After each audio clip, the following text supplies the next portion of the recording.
Today's show is brought to you by Lovable. Here we go.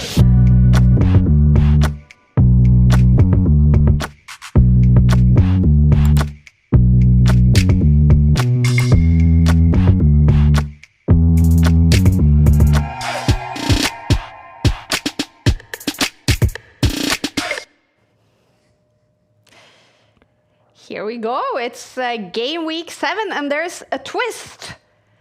This time the players will be competing in Mario Kart. Nope, just kidding. But we do have 2 special people in the Take building today. Anna Krumling will be streaming Title Tuesday and Virtual is a guest in the studio. We are looking forward to an exciting Title Tuesday. Welcome to game week 7. Looks like Farouche is almost getting it done on the board. Should still be a draw. He's losing now suddenly. He's throwing a thorn into the white side, holding on here for dear life. The nerves are kicking in. He's playing with Ghost, afraid to commit. Did he lose on time? The clock is his worst enemy right now. Oh, look at this. He's trapped his own king in the corner. The black rook is hit as well. Whoa, is this a blunder? Checkmate is coming.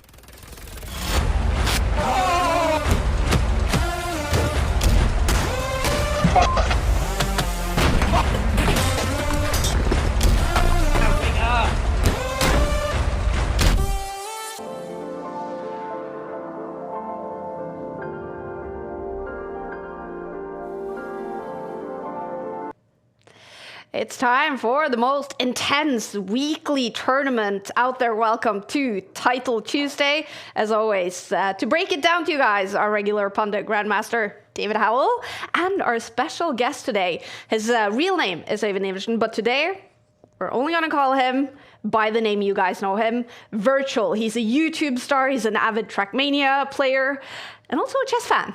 Yeah, big chess fan. Yeah. I mean, it's a whole new universe that I was introduced to a couple of years ago, the chess world, but I've gotten to know a lot of people in the chess world, and I'm following tournaments now as weekly as Title Tuesday also, so pleasure to be here in the studio.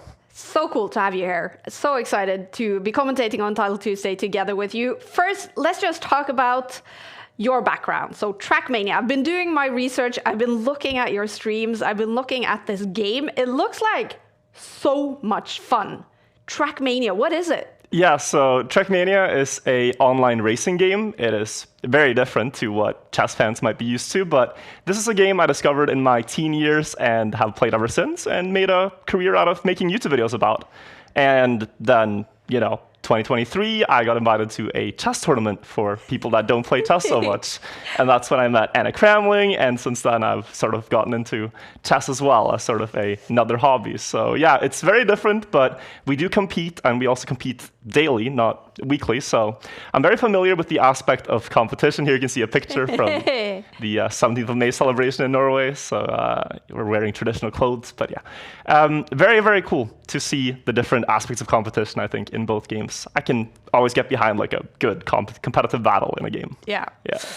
PogChamps, right? This chess tournament you talked about. You actually won the consolation bracket, right?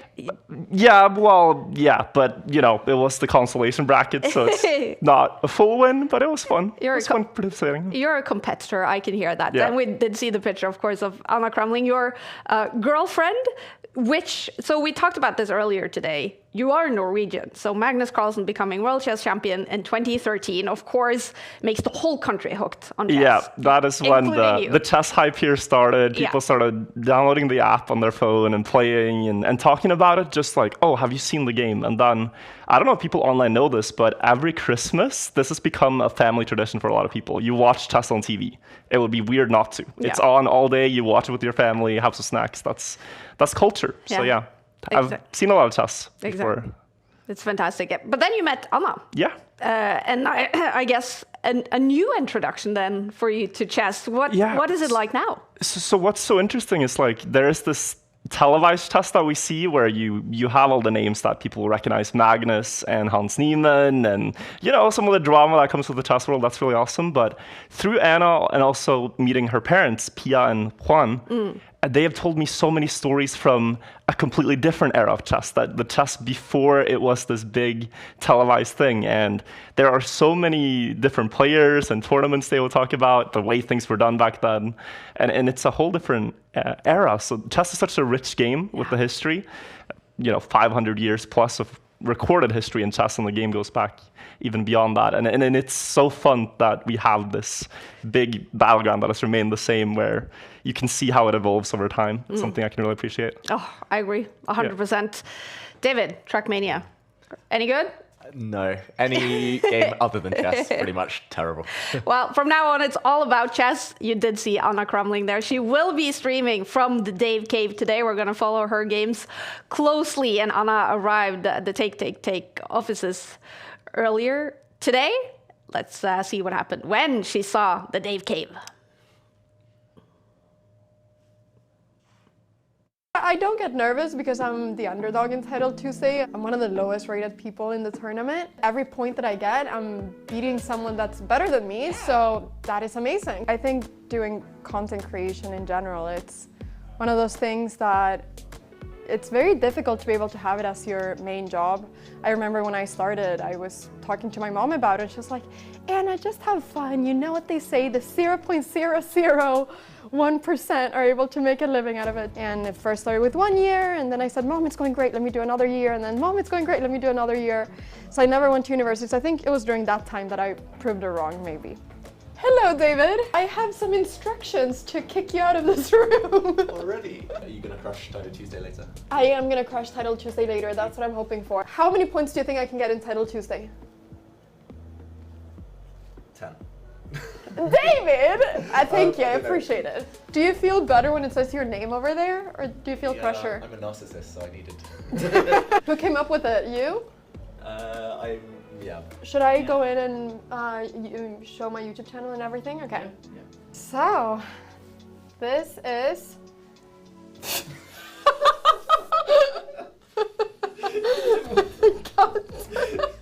I mean, I'm really proud of just this idea of discovering that I don't have to play against a super strong player to make it an interesting video. I can make a video where I'm playing against a pretty random guy that people don't know, but who's very interesting, has a very interesting story. How are you, young lady? And that can still get 6 million views. You want to know something, Johnny? I'm going to tell you a little secret. I want to play you one more. Do you want to say hi to stream? No. My most viewed short is when I played against a 10-year-old kid. It has 163 million views. How old are you? 10. I still think, I'm not sure, but I think it's like one of the chess videos that have the most views on the internet.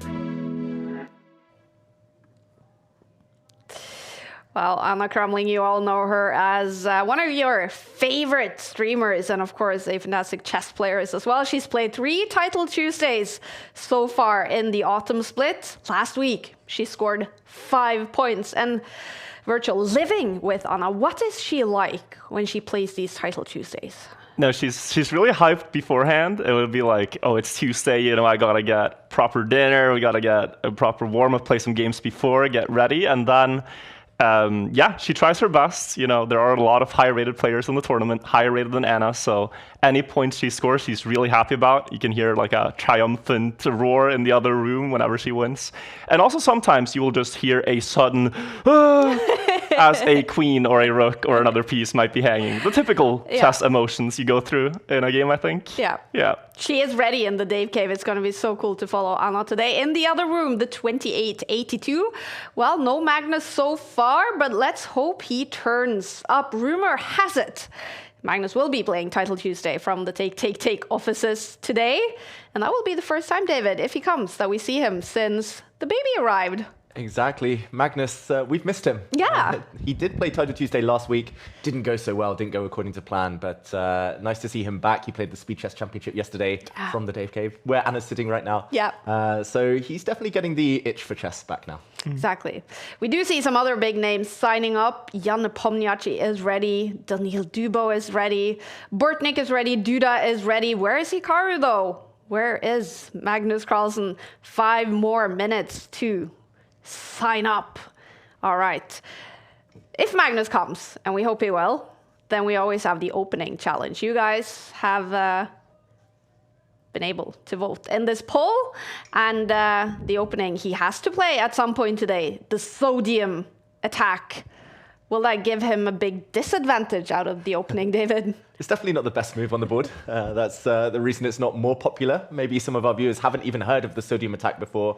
It's not a bad move, though. It does develop a piece, albeit to the edge of the board. It's called the sodium attack because Na is the chemical symbol for sodium. So a bit of a sophisticated name there. So Na3, knight A3.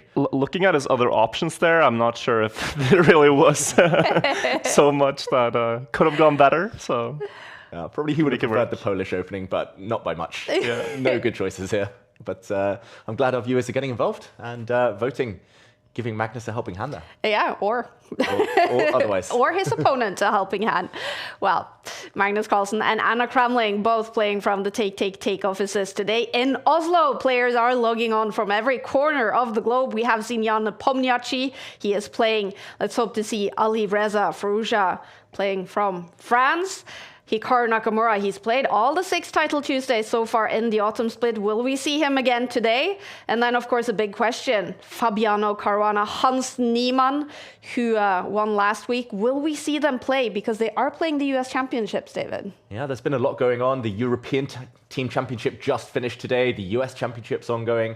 Hikaru is elsewhere in the world playing what he calls a Mickey Mouse tournament, trying to get those games in. So, yeah, the top chess players in the world, very, very busy this week. That might open the door for some new faces. Exactly. Well, it's all about qualifying for the Esports World Cup. There are 13 spots in total, and Magnus, as the reigning champion, is already qualified. And then the top 3 players from the Speed Chess Championship, top 3 from the Chess.com Global Championship, they will each go directly to Riyadh. And then every week in Title Tuesday, the top 10 players score points in the Champions Chess Tour. And at the end of the season, the top 6 players in the Champions Chess Tour qualifies for the Esports World Cup. Chess made its debut on that stage this summer, and Magnus Carlsen, he won it for Team Liquid. He beat Alireza Firouzja in the final. Such a cool event, and these are the current Champions Chess Tour standings. After 6 Title Tuesdays, Magnus Carlsen is on top.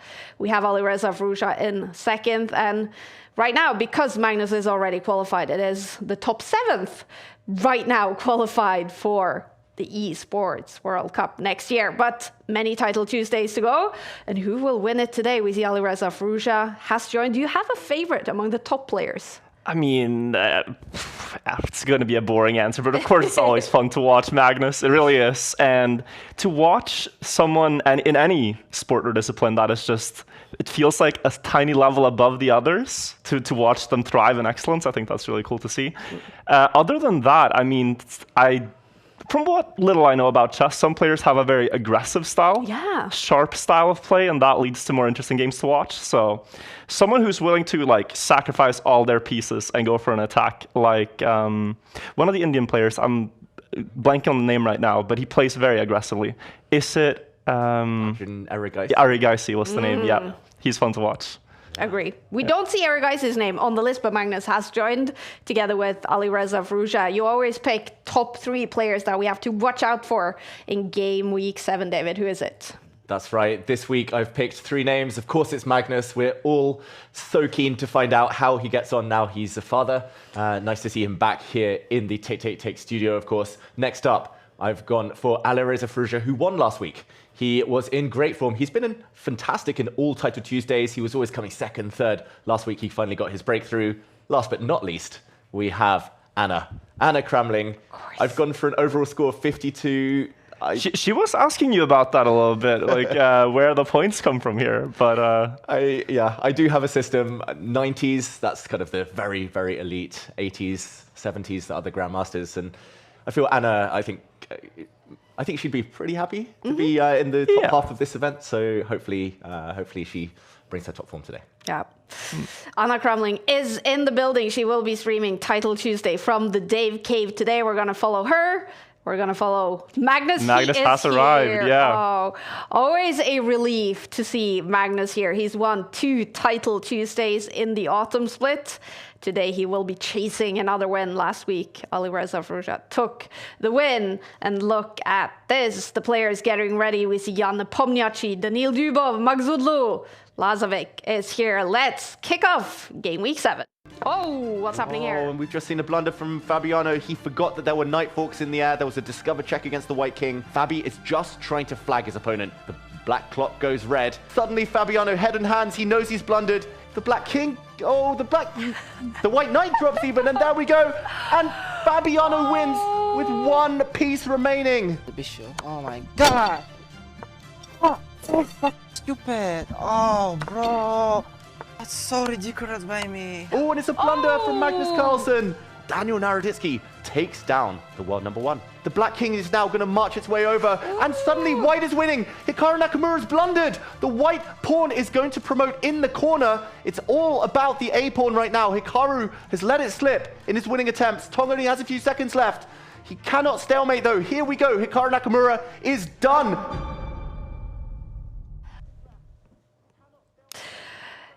Hikaru Nakamura, will he be playing? All right, the games for round 1 is coming up. Total of 11 rounds each Tuesday. And here we go with round 1. It's Magnus Carlsen with the black pieces against an FM.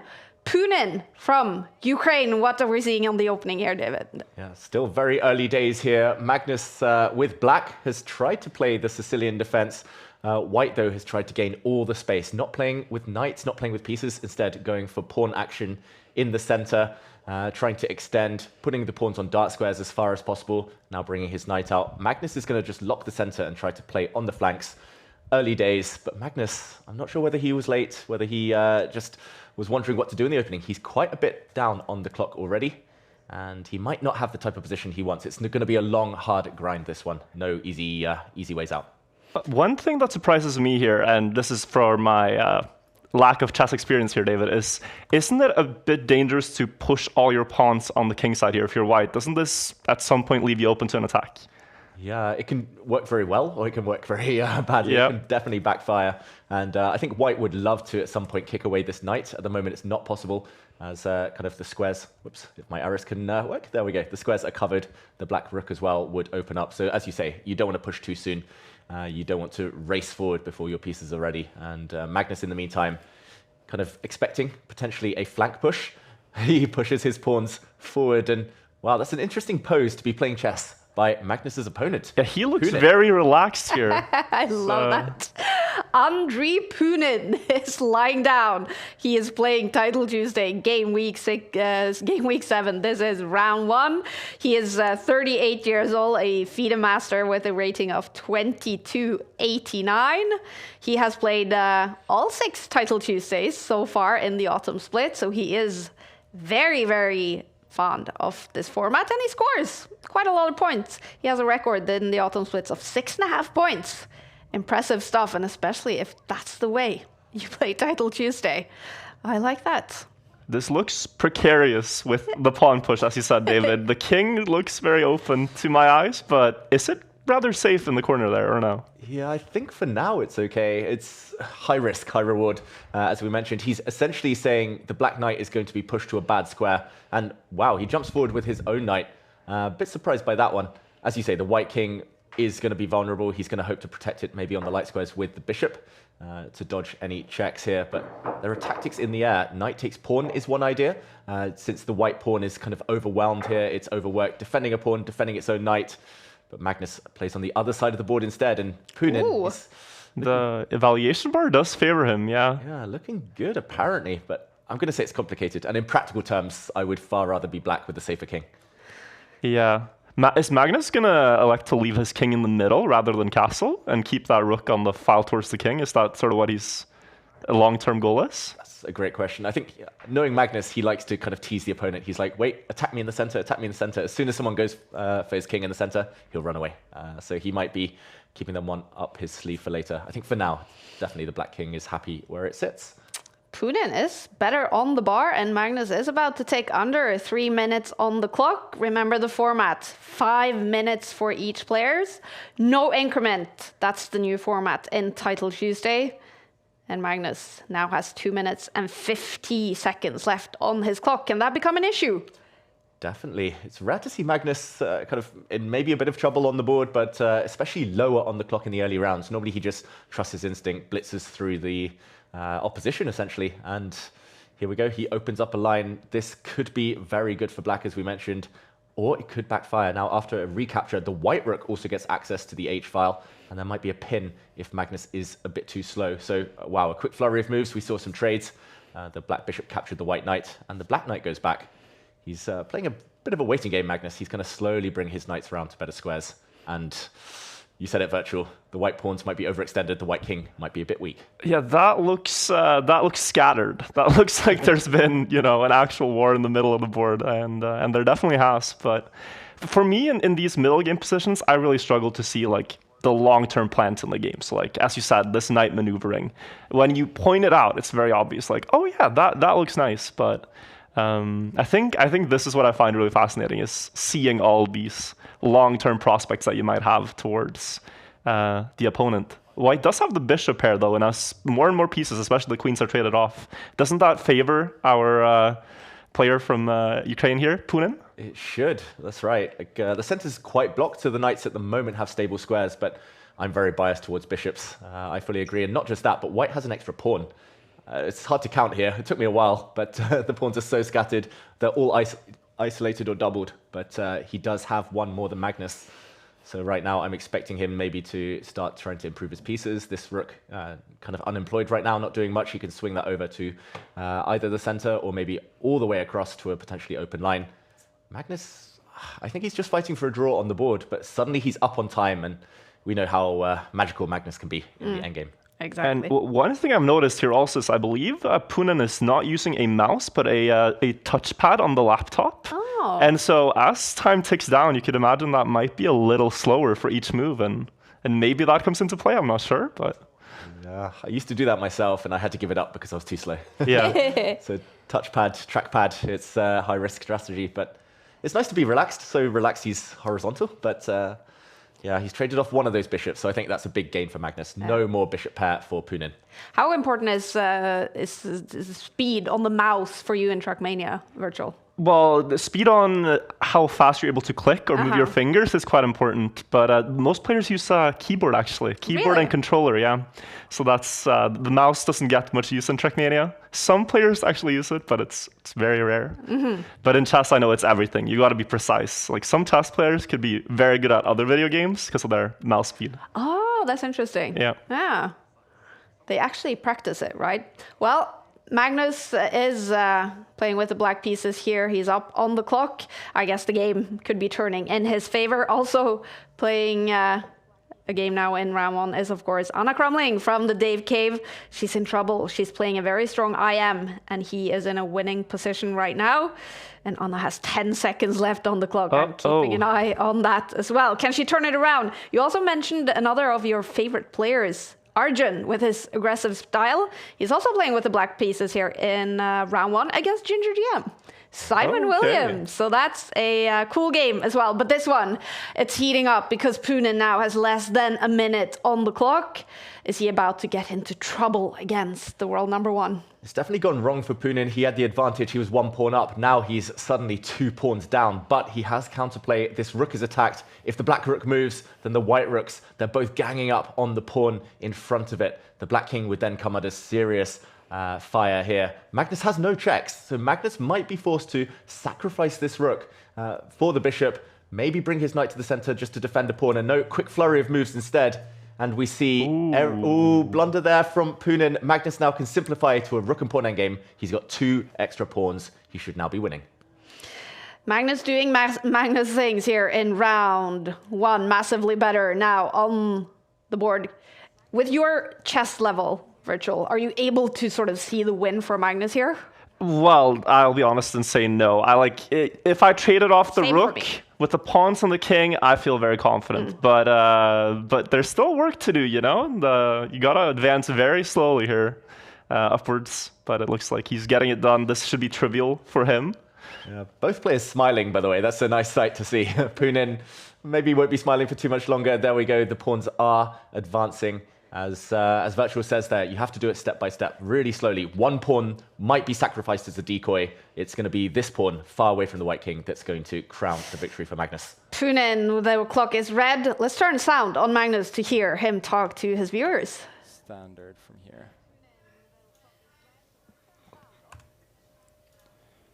Check. He seems very chill. It's just a walk in the park. Yeah. I do appreciate the chance to show a little bit of technique, but I do know how to build a bridge.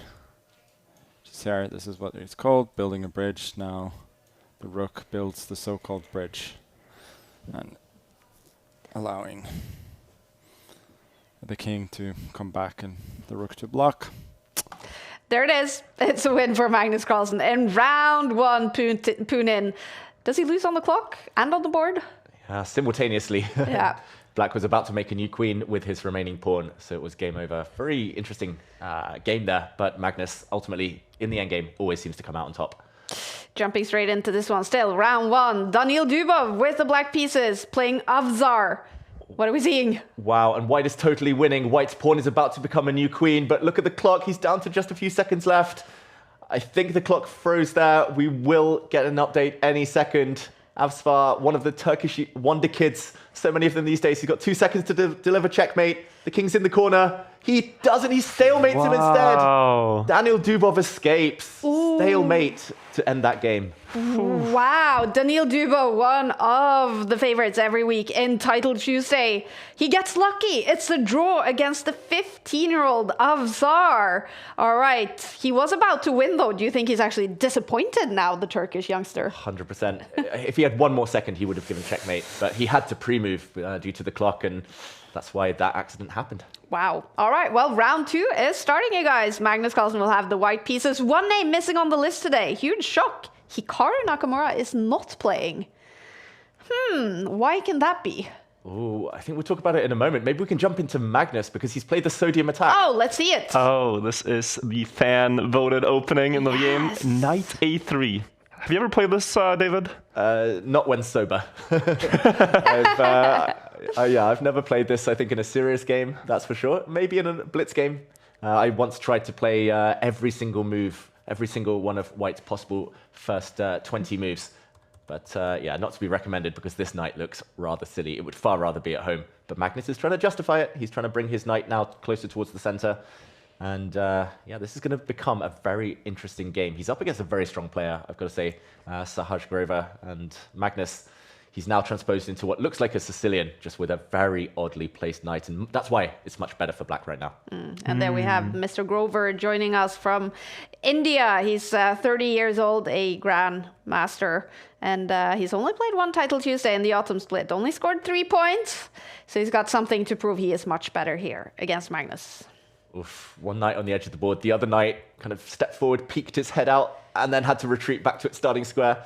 That's not gone well for Magnus, but at least one of them is getting back towards the center. He's arguing that Black has overextended, but the eval bar says it looks pretty good for Black. Yeah, it looks so uncomfortable to have to go back with the knight and just sit there and kind of untangle this knot you've put yourself in. But if there's anyone who can do it, it's probably Magnus. Yeah, I don't know. I'm skeptical. I think just the fact that he's played it, the fact he's up on time, means he's feeling confident. But it is a really ugly position. There we go. Another piece developing now for Black. Don't try this at home. That's my tip for everyone. Anna, meanwhile, is playing now with the white pieces. It was a loss for her in the first round. Now she's up against Magkalakis from Greece. She is better on the bar already in that game. Okay, that's exciting. Yeah, keeping an eye, of course, on Anna Kramling as well. Magnus, though, struggling. Is it the Sodium attack just ruining the opening for him here? Yeah, it's the Sodium attack's shaken things up, but not in a good way for Magnus. And oh, look at him. Body language tells the full story here. He's at least blocked the center, so now he needs to get his knight out. But totally. Where is it? Yeah, it has to go to the other edge of the board, right? It's the only way out. Yeah, what do we call that opening? The double sodium. Exactly, the reverse sodium. Yeah. In the meantime, his queen is attacked. Sahaj Grover in full control. I first met Sahaj many, many years ago. Now he's a commentator. He creates chess courses. He's a chess educator, I think, by profession. He's going to be very principled, and he's going to try and punish Magnus for taking this liberty in the opening. Do you know if he's worked with the young Indian superstars, Gukesh, Prag, Ergaisi? Ooh, I'm not so sure, but I know he's kind of been the brains behind many chessball courses where maybe more famous authors have been kind of the kind of front of it. He's been doing the hard research. Yeah. He's an opening specialist, so this one has definitely thrown him off slightly. Horrible game then for Magnus to actually play the sodium attack against an opening specialist. Now, Virtual, getting into chess, openings, is that something you've studied a lot? I did for the PogChamps tournament, and I did try to learn a little bit of different stuff, but I've kind of stopped thinking too much about the openings. I think it's more fun to try to solve than to memorize. But that isn't necessarily a better win strategy. You might win more games if you know the correct move in every position. But yeah, no. So I'm trying more now to play just principled, develop the pieces. There's this like internal voice of what would my coach say, what would Anna say? Yeah. It's like, yeah, you should probably develop your last undeveloped piece and whatnot. I think that is, what I've been doing for the most part now. But I would never hope to end up in a position like this. Although somehow there's a tactic here, David, I think, as White is much better on the bar. Ooh, very interesting. I think Sahaj has just blundered a pawn. That pawn in the center drops off, and Magnus, at least he's got something to suffer for now. He's a clear pawn up, and I think Sahaj just trying desperately to block the white pawn's advance, put his queen on a bad square.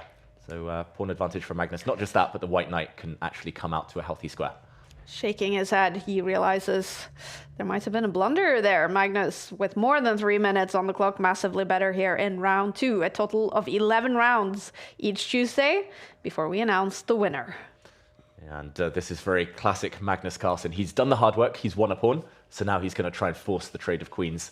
He's going to try to get down to an endgame to simplify the equation and grind out a victory. The queen trade dodged, but that's going to be very risky for the black king. The white queen can try to swoop in now. The white pawn's advance can continue. That's going to be a real thorn in the black side. It's going to be all sorts of Ooh, later. This diagonal looks very scary now towards the king for black to deal with. Yeah, if it's not mate now, it's probably mate eventually, as the white knight as well. That is a bad sign. Galloping forward, finally, to a good square. And Magnus's double pawns, by the way, rock solid, keeping his king super safe in the center, just like it was in the previous game. Magnus Carlsen is going for 2 out of 2. We still haven't seen 11 out of 11 points in the autumn split. Will we see it today? That's always what Magnus Carlsen and players like Alireza goes for, and players like Hikaru Nakamura. But Hikaru is not playing today, and he's not participating in the US Championships. Do we have any idea why he would not be playing Title Tuesday? It's very rare. He almost always plays. Yeah, almost unheard of. And I can confirm it's because he played in the Maritime Open Championship to try and get closer to the candidates tournament to fulfill the games quota. That finished last night, late last night his time. I guess he's traveling home. So unfortunately, he can't make it here today, but he'll be back in future Title Tuesdays. And he's going to be back a happy man because he's ever closer now to banking that candidate spot. Exactly. He now only needs a few more classical games, right, to be eligible for that spot. 5 more games. 5 more games. Yeah, he's going to reach that. Hikaru Nakamura, we're going to see him and the candidates next year fighting for that spot to face Gukesh in the World Chess Championship match. Do you miss seeing Magnus play the World Chess Championship match? I think we all do. Yeah. I think it is. It feels like it's a even better World Championship when Magnus plays, but of course he has to do his own thing, and now he's certainly doing it. This is a move I don't understand, David, as the pawn doesn't seem to be achieving more for you on the square. Yeah, it's just to prevent the opponent's rook sliding across, attacking 2 pieces. But I agree, like normally you don't want to push pawns like this too far forward, and Sahaj Grover reacting there because the white queen's path has now been cleared, and you talked about that diagonal, Virtual. I think that diagonal is going to end this game. Checkmate's coming. Should we check out what Magnus says? Turning his sound on. The state of Norway. Oh, we're coming into something in the state of Norway. Magnus about to win massively better on the bar in round 2, looking super comfortable. Okay, that's cheeky. Quick checkmate threat. Threatening mate. Yeah, Sahaj smiling there. He's like, oh, probably Magnus will see mate in one. Castle. Isn't that on the bucket list for every game? And to here make it a comes. late castle? That's Now it's late. Yeah. 2 out of 2 late castles. Very, very late. He castled on move 26 Here. in this game, Magnus Carlsen. King G2 and then block the check, or I can block the check with the knight. I mean, it's just a rook up. That's Let's it. see. It's a win for Magnus Carlsen. 2 out of 2. He wins with the white pieces. Safe and sound in this game. Let's jump into Anna's game. She has the white pieces. All right. Magakalis from Greece has turned it around massively better now. Do you get worried looking at this board, Virtual? Yeah, this looks a bit scary for Anna. I'm not not seeing too much about the position, just looking at the bar and counting the pieces. But it's a very far advance here for Black that she has to deal with the pawn and the pieces near the king. But I don't see the breakthrough yet. I don't see it either. Her last move's really clever, by the way. She wants just one more move to drop her knight back, and she'll force a knight trade. Then it's just opposite color bishops, and very good chances to hold. So Black needs something now. The bar slides slightly.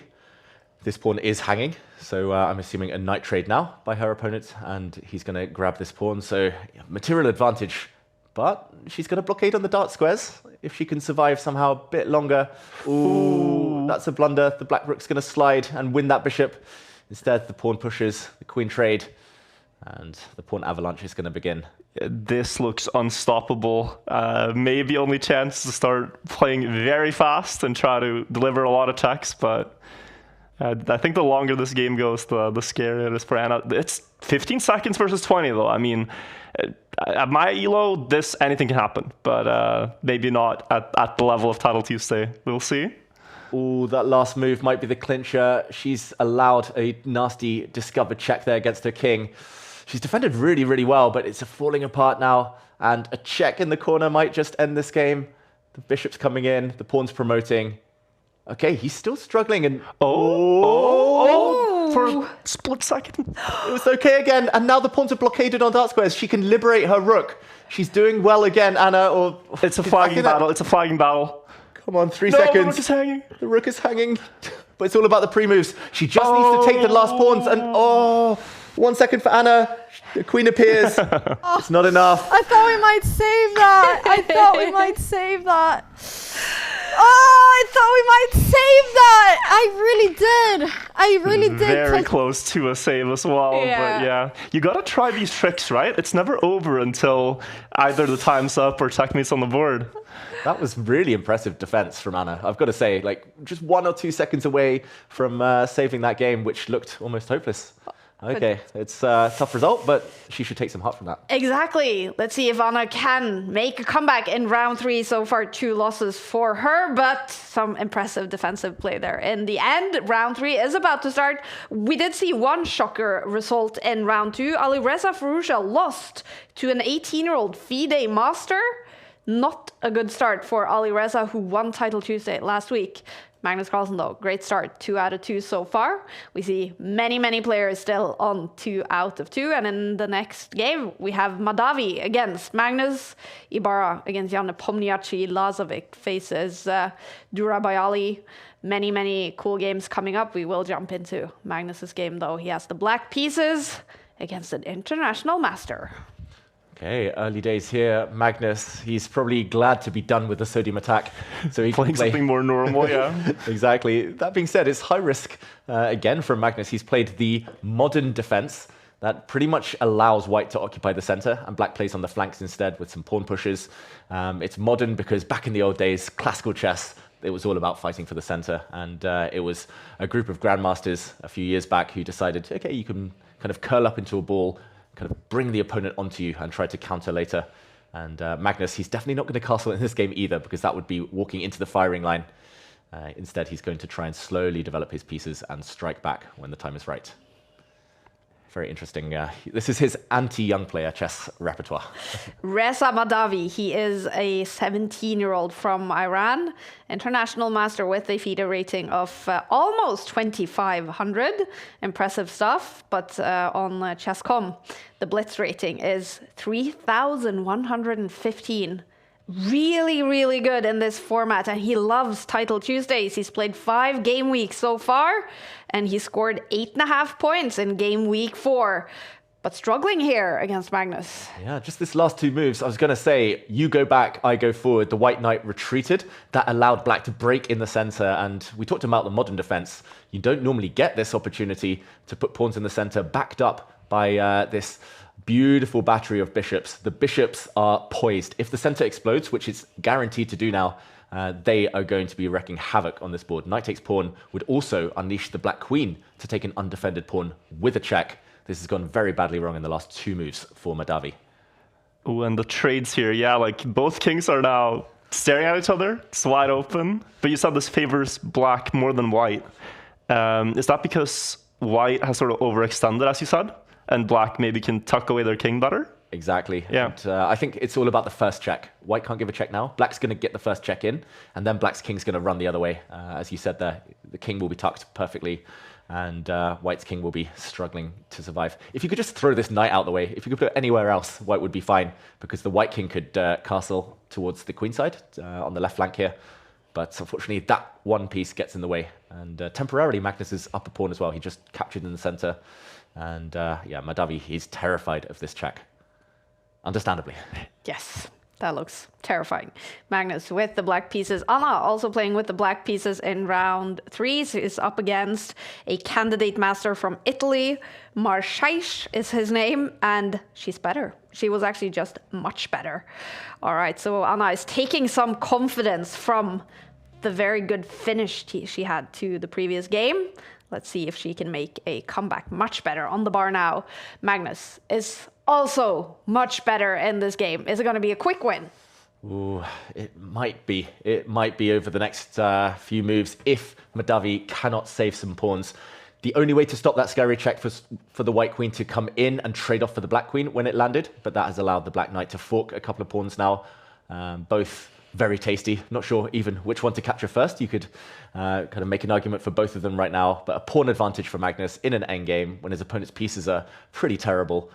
It looks very nice. It might still take a while, but it's not really a question that Magnus has a decisive advantage now. His king out in the open there. Virgil, you are actually getting ready to play your first chess tournament, aren't you?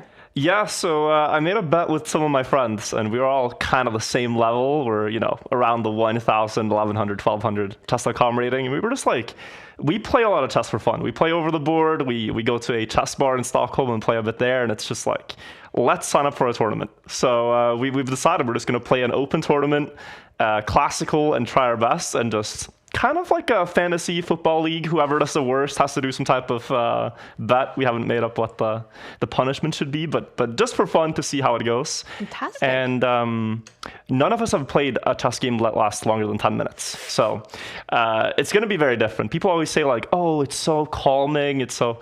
I don't know. Like, how is it, David, to play classical? Do you get lost in the game? Is it like a state of flow, you could say? Yeah, I mean, that's the dream, to obtain that state of flow. But until you get there, it's just stress. Chess equals stress. So I think if you can obtain that perfect mix between being relaxed enough to kind of not feel the nerves, but also alert enough to see the tactics, then you'll do great.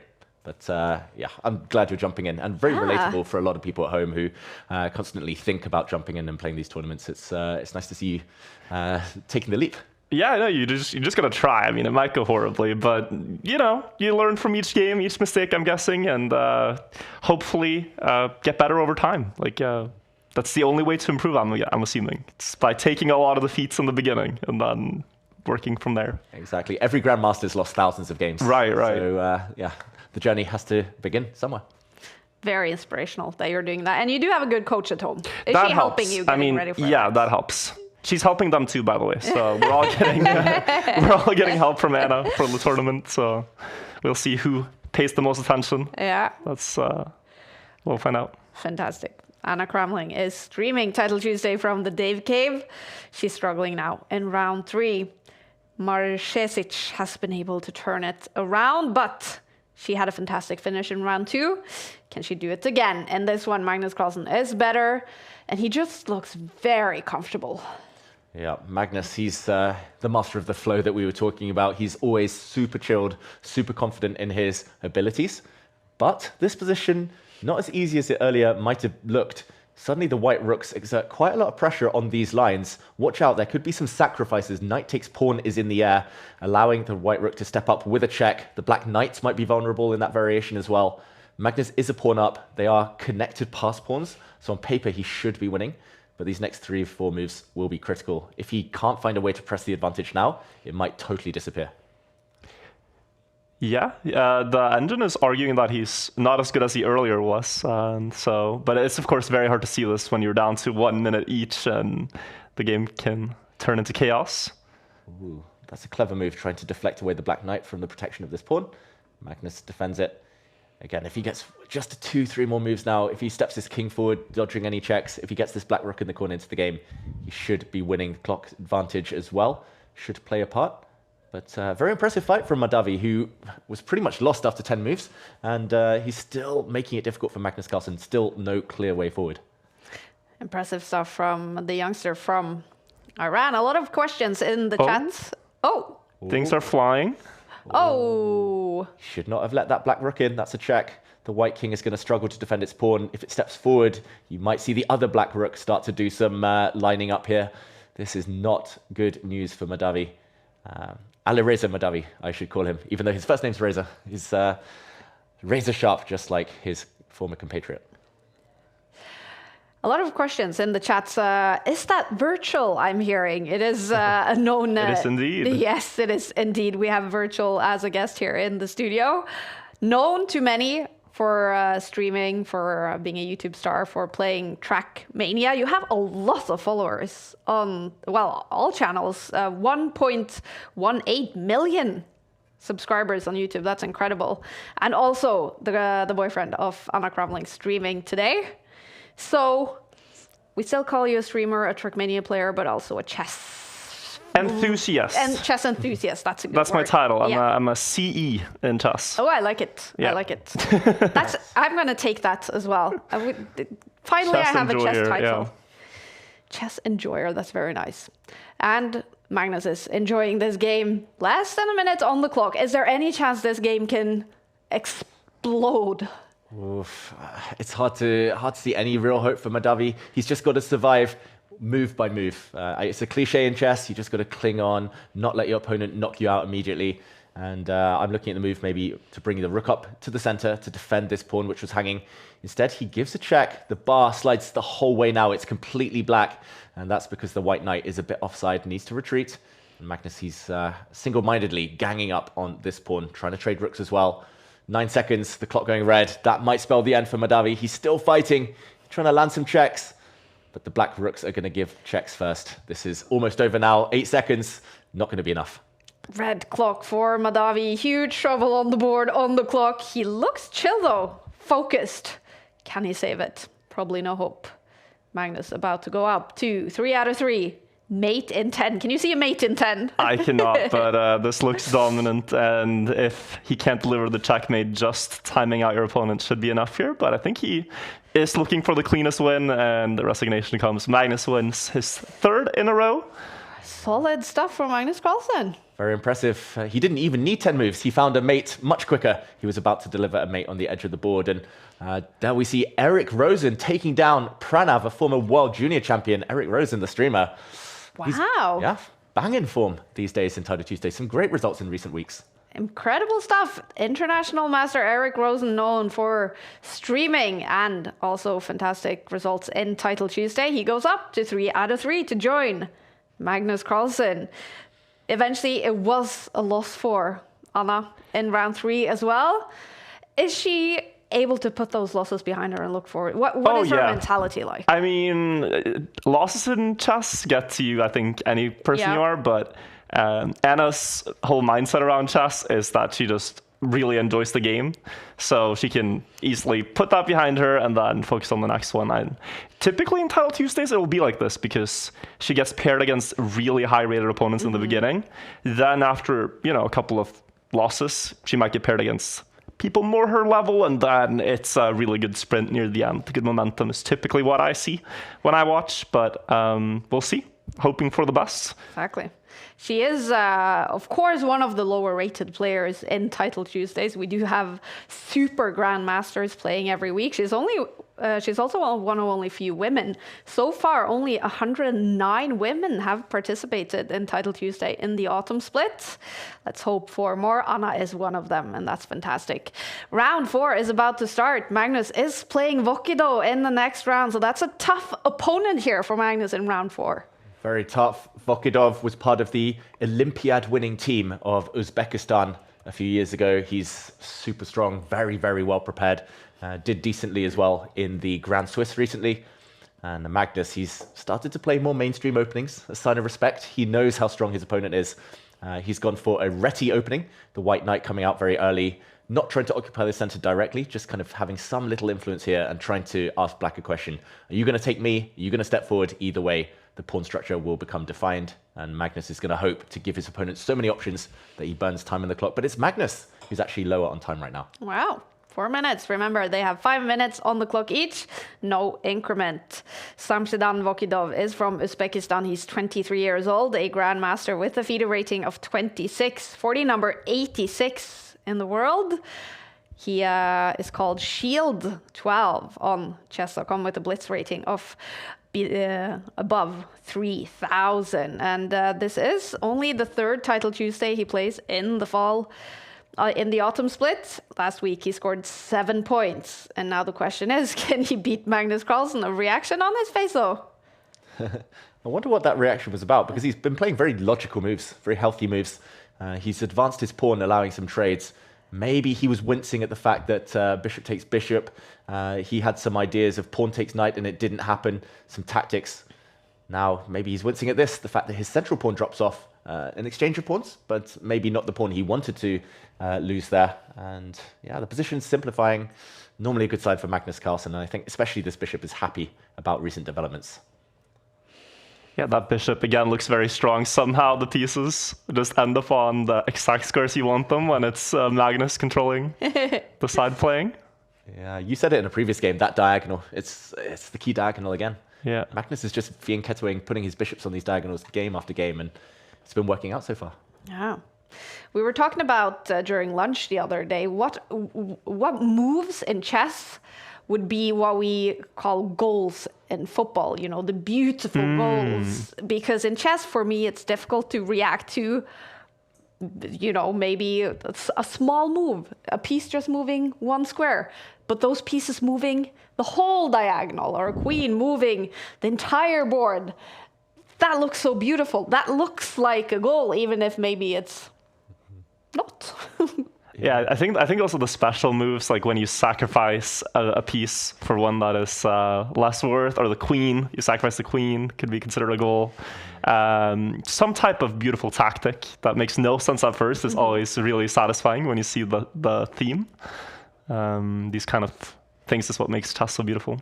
Yeah, I'm all about the boring positional moves. I'm like, oh, look at that king placement. Oh, chef's kiss. But the pawn structure. The pawn structure. I mean, look at Magnus' hanging pawns in the center here. Are they strong? Are they weak? No, I mean, you're right. It's the unexpected moves normally in chess that we celebrate, that get the double exclamation mark, the brilliant. And yeah, normally it's a sacrifice or promotion or some kind of a blitz attack. So yeah, very interesting. In the meantime, Magnus has a big threat, just to point out. This knight is trapped. So Magnus wants to catch it with his queen, maybe even with his king. Watch out. So the bishop had to retreat, creating a escape square. This is looking very, very cagey, very balanced. Magnus isn't enjoying this, by the way. Down 1 minute on the clock. But there we go. He changes the pace. He's trying to open things up. That's the type of move that isn't quite a goal, but could turn into a goal if the opponent isn't careful with their defense now. Yeah, maybe it's one of those Maradona pawns who just goes the entire board and becomes that beautiful queen. Hand of God. Yeah. Okay, wow. This is really heating up suddenly. Look at this double attack on this pawn. Not so easy to stop. You don't really want to go passive defending it. If you throw anything in the way, be careful, your pawn might drop off in the center in the near future. First, it's okay, you're attacking this knight, but the tactics are starting to get a bit more crazy here. And yeah, I was thinking it was just dead level, but now I'm thinking it's going to be decisive. In which direction, I'm not sure. But it's this feels very, very tense. Like, you make one slightly inaccurate move here, and the game shifts completely. Yeah, Magnus is gambling. He's doing... Wow. Yeah, I have a feeling he's going to jump his knight in or something crazy, just to try and sever the connection between the black queen and the black knight. But 2 minutes on the clock. Magnus, this might be the most danger he's been in so far today. Magnus only has 1 minute and 50 seconds left. This is round 4. He's on 3 out of 3 so far. He is searching for win number 4, but maybe inching towards a little bit of trouble here. He is playing a very strong grandmaster here in round 4. Grandmaster Vokhidov from Uzbekistan. He has the chance to take down Magnus Carlsen. And Magnus doesn't enjoy these types of positions where you have to be super accurate with your calculation. You have to be very concrete. He prefers it where you can maneuver and get the opponent in queen to f3. That does hang a pawn. Black can now take this pawn, and due to the pin, the black knight is untouchable. What does Magnus have in store there? Is that just a clear pawn? Is that the reason black is better? Is it just bringing the black knight back to the center first? Ooh, he should have taken the pawn 1 move ago, because now Magnus does attack the knight. That's actually a worse square for the black knight than it previously was on.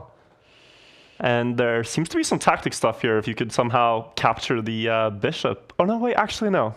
I was looking at like a knight 4 happening, but doesn't seem to be in the cards. Oh, you called it capturing the bishop. Wow, Archel, good job. Almost. You can capture the rook, though, and get out of this. No, you cannot, because the rook hangs on the back rank.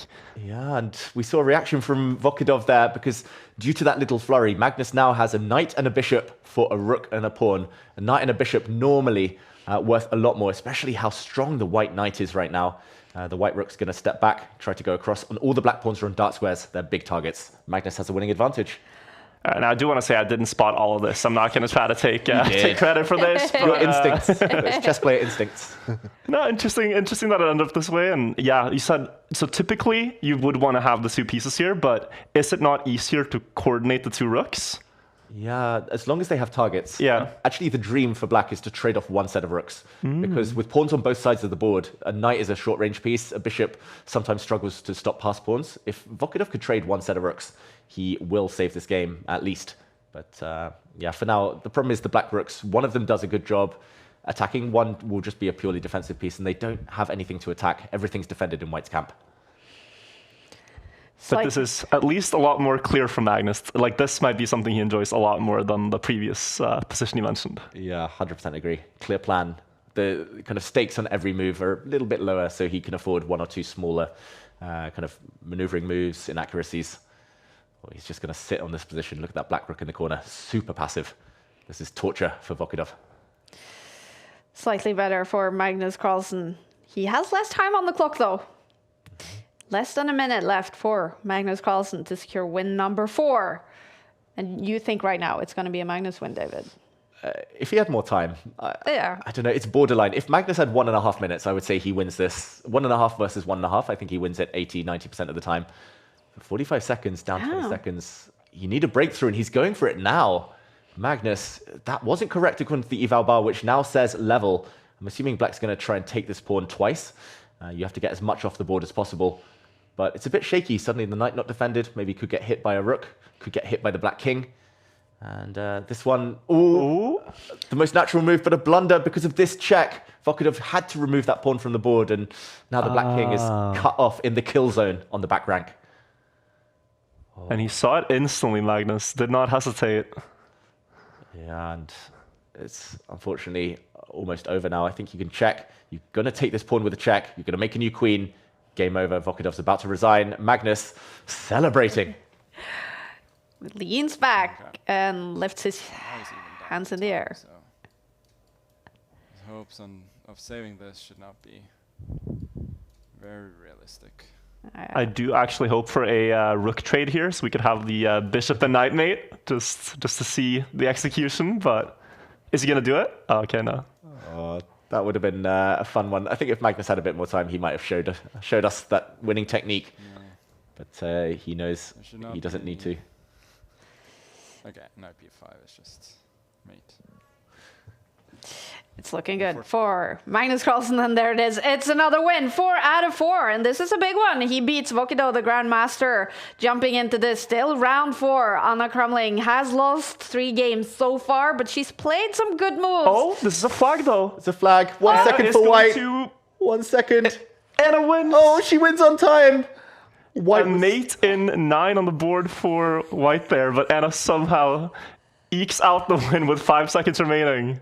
Did I deserve this win? No, but my opponent wanted to push for a win and we actually had more time. You know what? Do we deserve it? We absolutely do not deserve it, but that is how this goes. Oh, I am so happy. When everything goes wrong, just flag your opponents. Okay. Fantastic. Fantastic. Yeah. Congratulations to Anna Krumling. She wins in round 4. She flags her opponent and takes her first win in game week 7. Both Magnus and Anna streaming from the Take offices, both of them winning in round 4. That's cool to see. Yeah, happy to get a win in the first 4. You got to get started racking up the points, and even if it's a flag, it still feels good to win. Exactly. Like she said, her opponent wanted to risk it, so she has to use all the tools in her arsenal. Yeah. The clock is a big weapon. It's normally quite streaky, Title Tuesday, like you said. We've had Witty Alien in the studio, Simon Williams, Ginger GM. They've got on big 4-5 game winning streaks after tough starts, so hopefully Anna can do the same. Yeah. Well, let's see if Anna can go on a winning streak. It's a great win for her in round 4. Magnus is one of many players now on 4 out of 4. We also see Sindarov on that list. Now, he is known to be very good in Title Tuesdays, but he hasn't been up there so far in the autumn split. Yeah, he's been busy. He tried to qualify for the candidates at the Grand Swiss. He's been doing other things. I played him. He beat me in Freestyle Friday recently, so he must be in form, right? Yeah. But yeah, he's doing very well so far today. And let's see, he might be facing off against Magnus in the near future. He just beat Aravind, another very strong GM. Wow. Well, it's heating up in Title Tuesday. 11 rounds before we know the winner. Magnus is up there. Sindarov is up there. We also see Janne Pomniachtchi, Jan-Christoph Duda. Eric Rosen is also on 4 out of 4. This is the Premier League of chess. Here we go.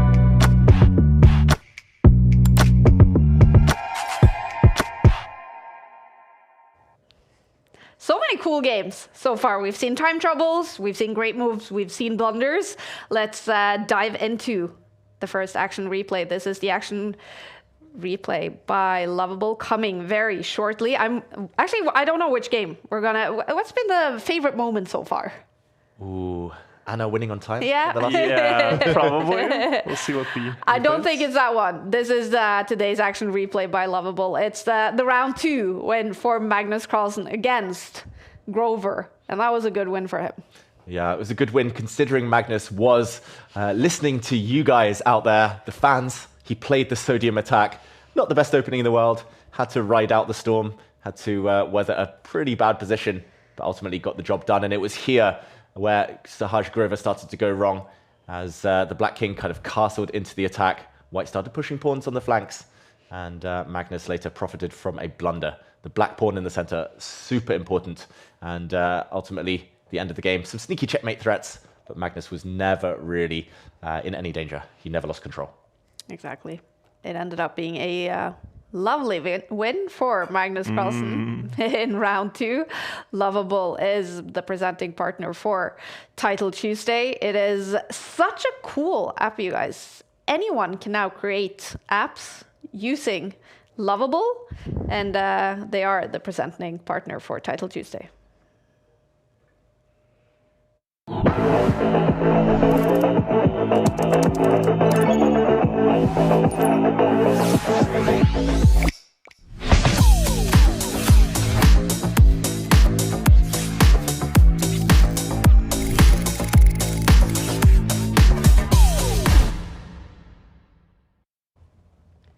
With headquarters in Stockholm, and that's also where you are headquartering now, virtual together with Anna. Yeah, that is true. Stockholm is where we're based now. Beautiful city. Yeah.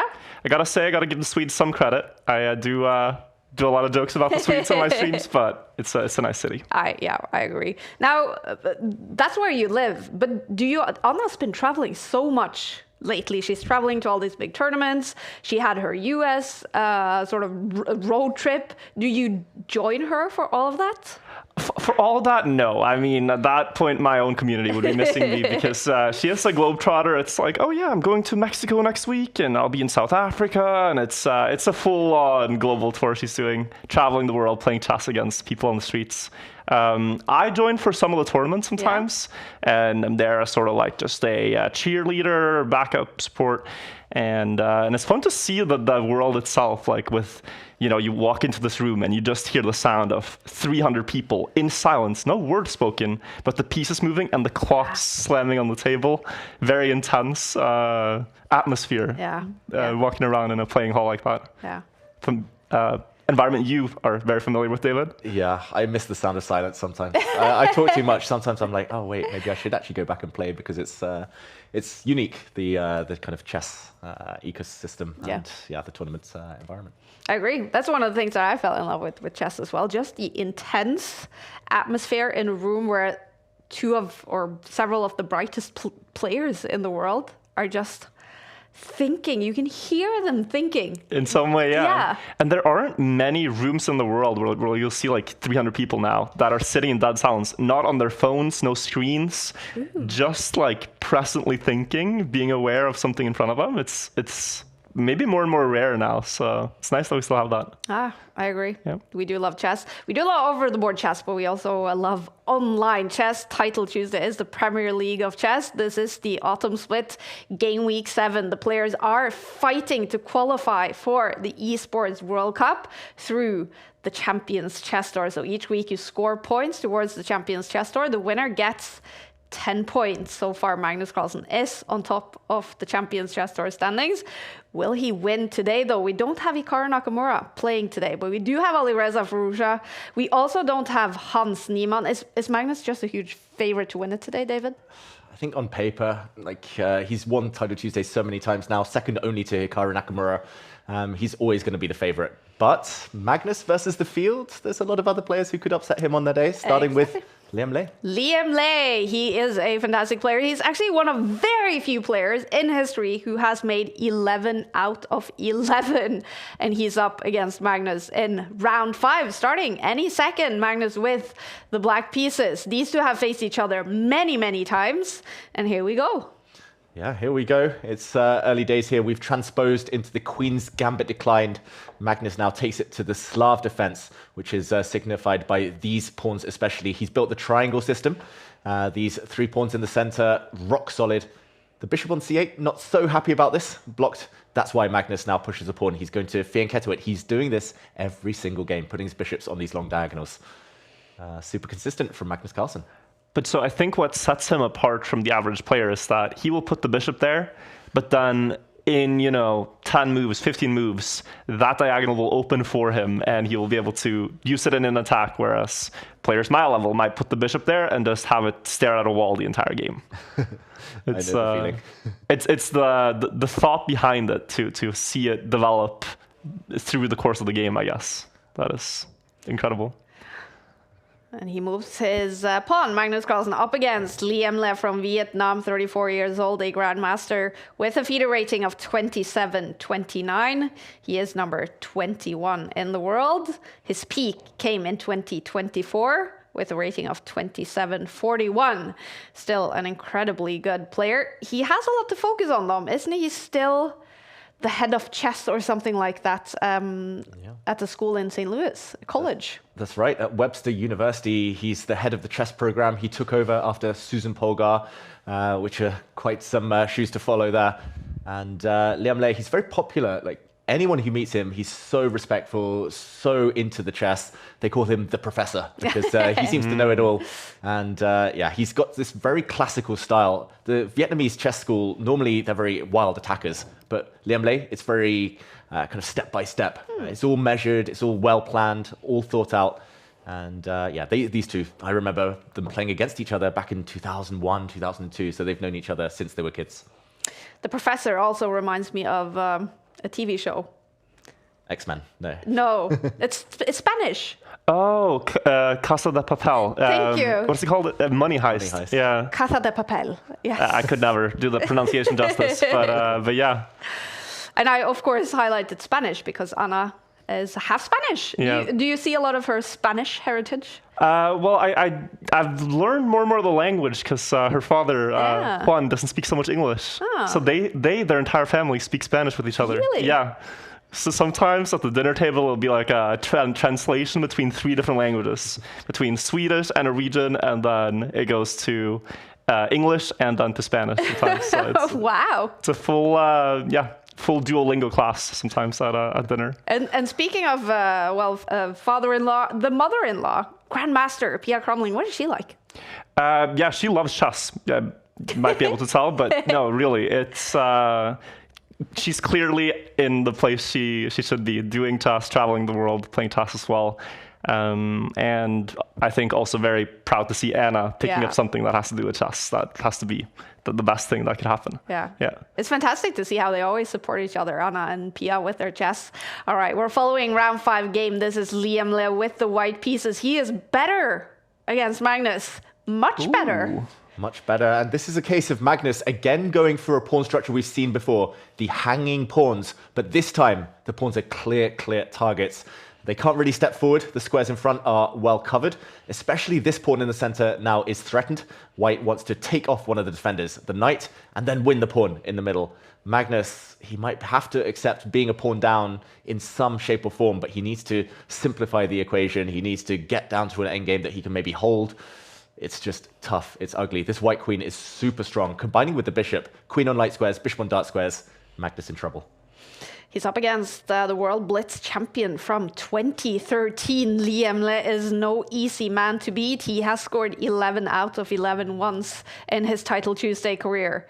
Is he about to beat Magnus Carlsen? Oh, it's getting close. This is so awkward for black. Like a semi kind of pin here. This threat of bishop takes knight, just unstoppable. This pawn in the center, I think it's doomed. Magnus, low on time, about to be a pawn down. It's going to be so difficult to hold this. He retreats his knight. Eval bar keeps inching forward for white. I don't see the knockout blow. This pawn at least now is defended from multiple angles. You could even just drop the bishop back, try to replace it with the knight in the center. Black's pieces are within forking distance. There is a pawn on this side as well that could actually be eaten. And, Liam Le doesn't choose the right one. Maybe a bit impatient there with the exchange. Would you be worried with the black pieces there, Virtual? I don't think I would get to this position with the black pieces against someone of this caliber, but yeah, no, I mean, a pawn is to me not the biggest steal in the world, but I'm seeing a lot of dangerous lines, like the queen is under a lot of pressure. And really, like, a good indicator for me is that black's pieces are very sandwiched on the back line. You don't feel like you can really move. You're a bit contorted, and these positions just, to me, feel really, really tough to play. Yeah, it's like Magnus is just reacting. Like he's just trying to protect everything and kind of pray that nothing drops off.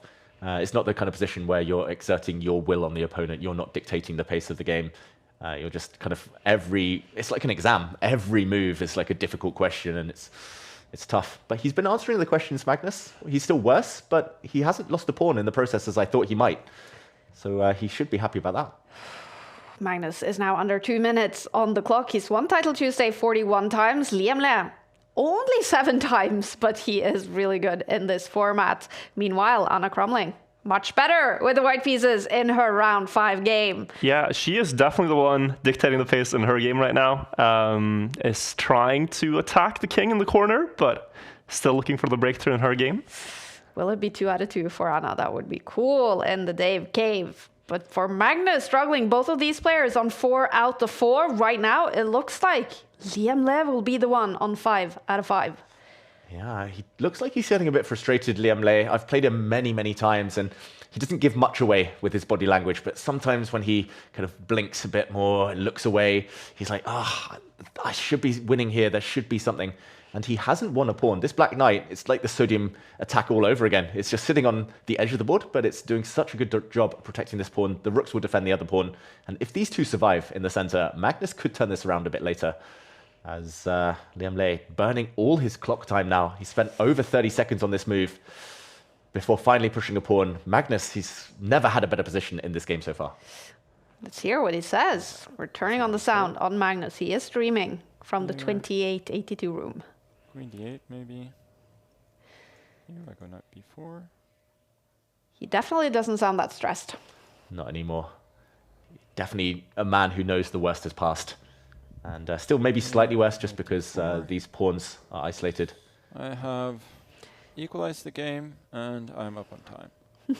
Summing it up there, Magnus Carlsen.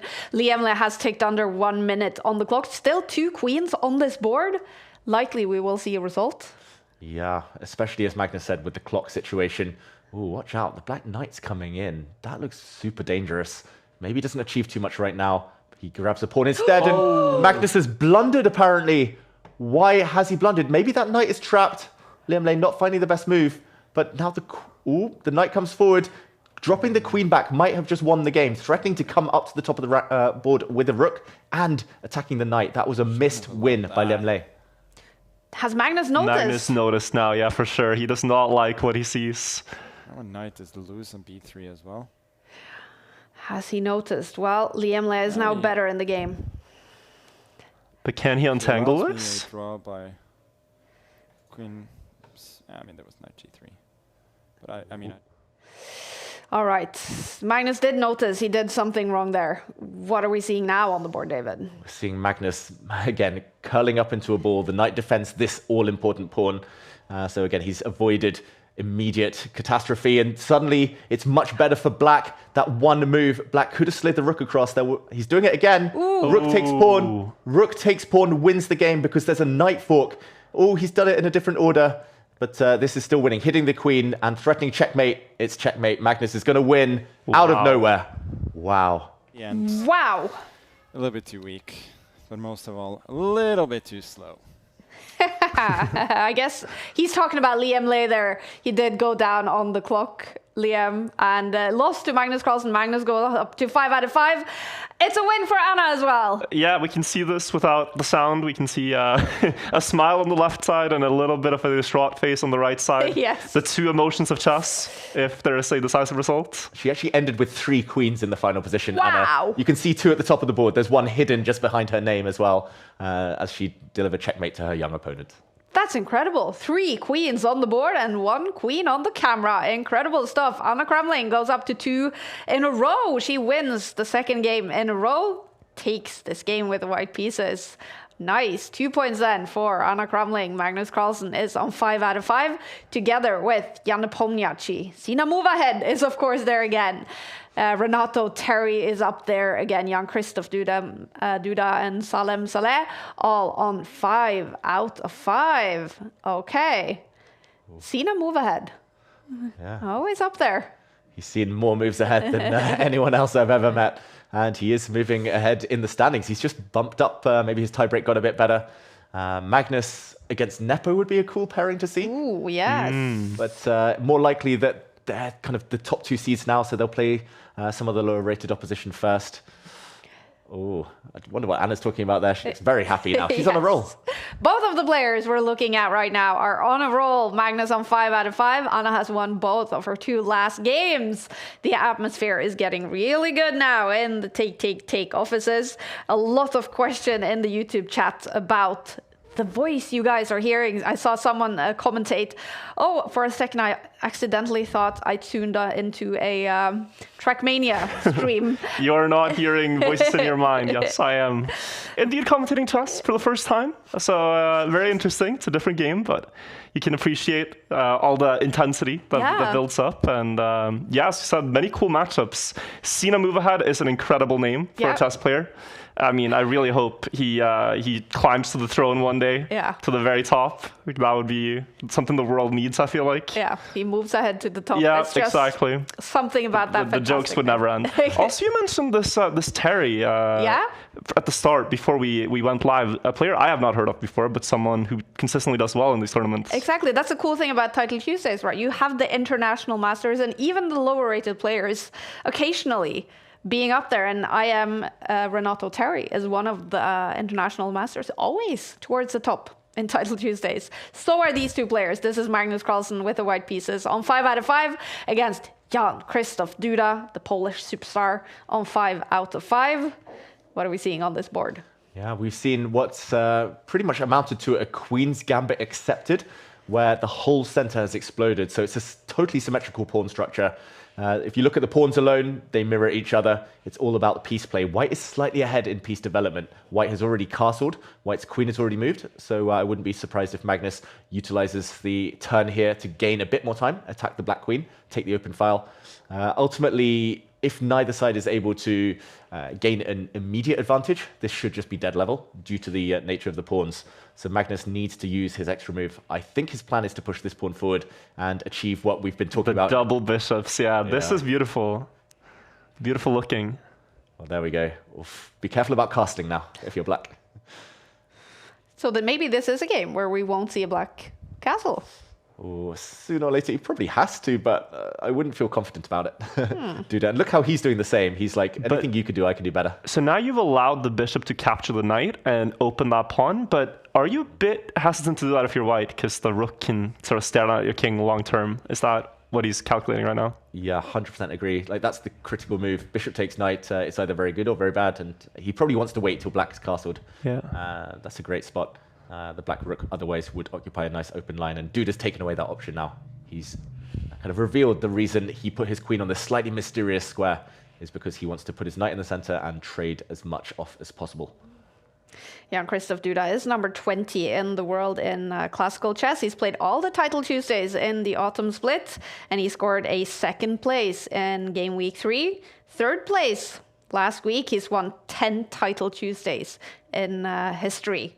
Someone who definitely can beat Magnus Carlsen. Yeah, and he has beaten him in some very, very important games over the years. And at the World Cup, for example, in Norway chess, he ended Magnus's 125-game unbeaten streak. Wow. So Duda has been a bit of a kryptonite. But in recent online events, in recent blitz, Magnus has had the upper hand again. And also Duda's been struggling with motivation in over-the-board chess, correct? Yeah, he chose not to play some big tournaments. I wasn't sure if it was the Grand Swiss or the World Cup, but he chose not to play one of those to focus on other things. Players so strong as Duda not fighting for the World Championship is a pity. But yeah, he's maybe just trying to regain that motivation that he's lost. It is a mentally tough game. I mean, I wouldn't know from experience, but I know from talking to David and to many other chess players. Have you experienced that, the mental toughness of chess? I think it's, the toughness of it, especially if you play a lot of games in a row. But it's also very addictive. Yeah. You feel like you can sort of equate chess to your intelligence in some way, and you want to have a higher intelligence score by having a higher rating. And you feel like, man, if I lose now and my score drops below this point, I really have to. So it can become sort of just at my amateur level, something you think about, but at the top level, with this being something you have to live off of. And I know, for example, I was at Norway Chess last year, and I spoke with Caruana, and at the time they were doing a tournament, and then outside of that, also doing about 4 or 5 hours of study outside the tournament games. So it is a very rigid, strict schedule these top players follow to get to this level. So yeah, you have to be willing to put in the time to become the best, I'm guessing. Exactly. It's not easy. You hit the nail on the head there. Ego is a big part of it. Like chess players, we attach a lot of self-worth to our results, which probably isn't healthy, but it's natural, and it's so easy to say one more game. One more game in chess, just like in many other sports and esports. In the meantime, Magnus here with a small advantage. Nothing decisive yet, but essentially his rooks are better than the opponent's rooks, and the white knight better than the black knight. So those add up right now to a small advantage. If he could get the queens off, I think Magnus would be quite happy, since black's queen is the only piece that's maybe superior to its counterpart. Would you ever infiltrate with the knight and trade it off to get the rook up to the 7th rank here? Is that all good, or? Ooh, yeah, I like that idea. I think he's found something even better, this Magnus. That queen is almost trapped. She has to swap off now, and that would allow the white rook, after maybe a trade, to enter without a trade of knights. Ooh, also, wait, there's knight takes bishop, and watch out, the bishop's coming to skewer the 2 black rooks. Oh, and Duda sees it, yeah. Shock on his face right now. Oh, he saw it too late. Magnus's move earlier, f4, was genius. He foresaw this 4-5 move variation. He saw all of it in advance, and Duda, he painted himself into a corner there. Instead of allowing the rooks to get skewered on this diagonal, he takes a pawn, but now the white rook can... Okay, it attacks the knight instead. He could have gone up, as you mentioned there earlier, Virtual. Instead, he's trying to sell the knight for the highest price possible, take some pawns. Now the skewer would allow the black rook to come and check. But Magnus, he's got a bishop for 2 pawns. It's more than enough for victory here. Wow, he is not looking happy on Christoph Duda. Less than 2 minutes on the clock and a hopeless situation on the board against the world number 1. Magnus with a genius move there. Yeah, the genius. Just some moves are genius. We were saying queen sacrifices, pawn promotions, unexpected castling. But seeing 4-5 moves ahead, that's super satisfying as a player. Knowing that your opponent stopped a bit too early in their mind, stopped too early, evaluated it wrong. Magnus, if he gets time now, he's going to start ganging up on this light squared pawn. And I know also with chess, a lot of these beautiful variations never happen on the board. You see them, but your opponent is able to counter them. But it's fun to actually see one play out when that was missed. You see like, wow, these are things they're thinking about that we get to see actually acted out. Yeah. Exactly. 90% is kind of beneath the surface. It never gets talked about, never gets seen, but occasionally these beautiful moves do occur. And okay, young Christoph Duda is trying to create some counterplay, but it's going to be too little too late. The white bishop now. Is there any drawing conditions for black? Like if it's rook and bishop versus the rook, is that a draw on paper?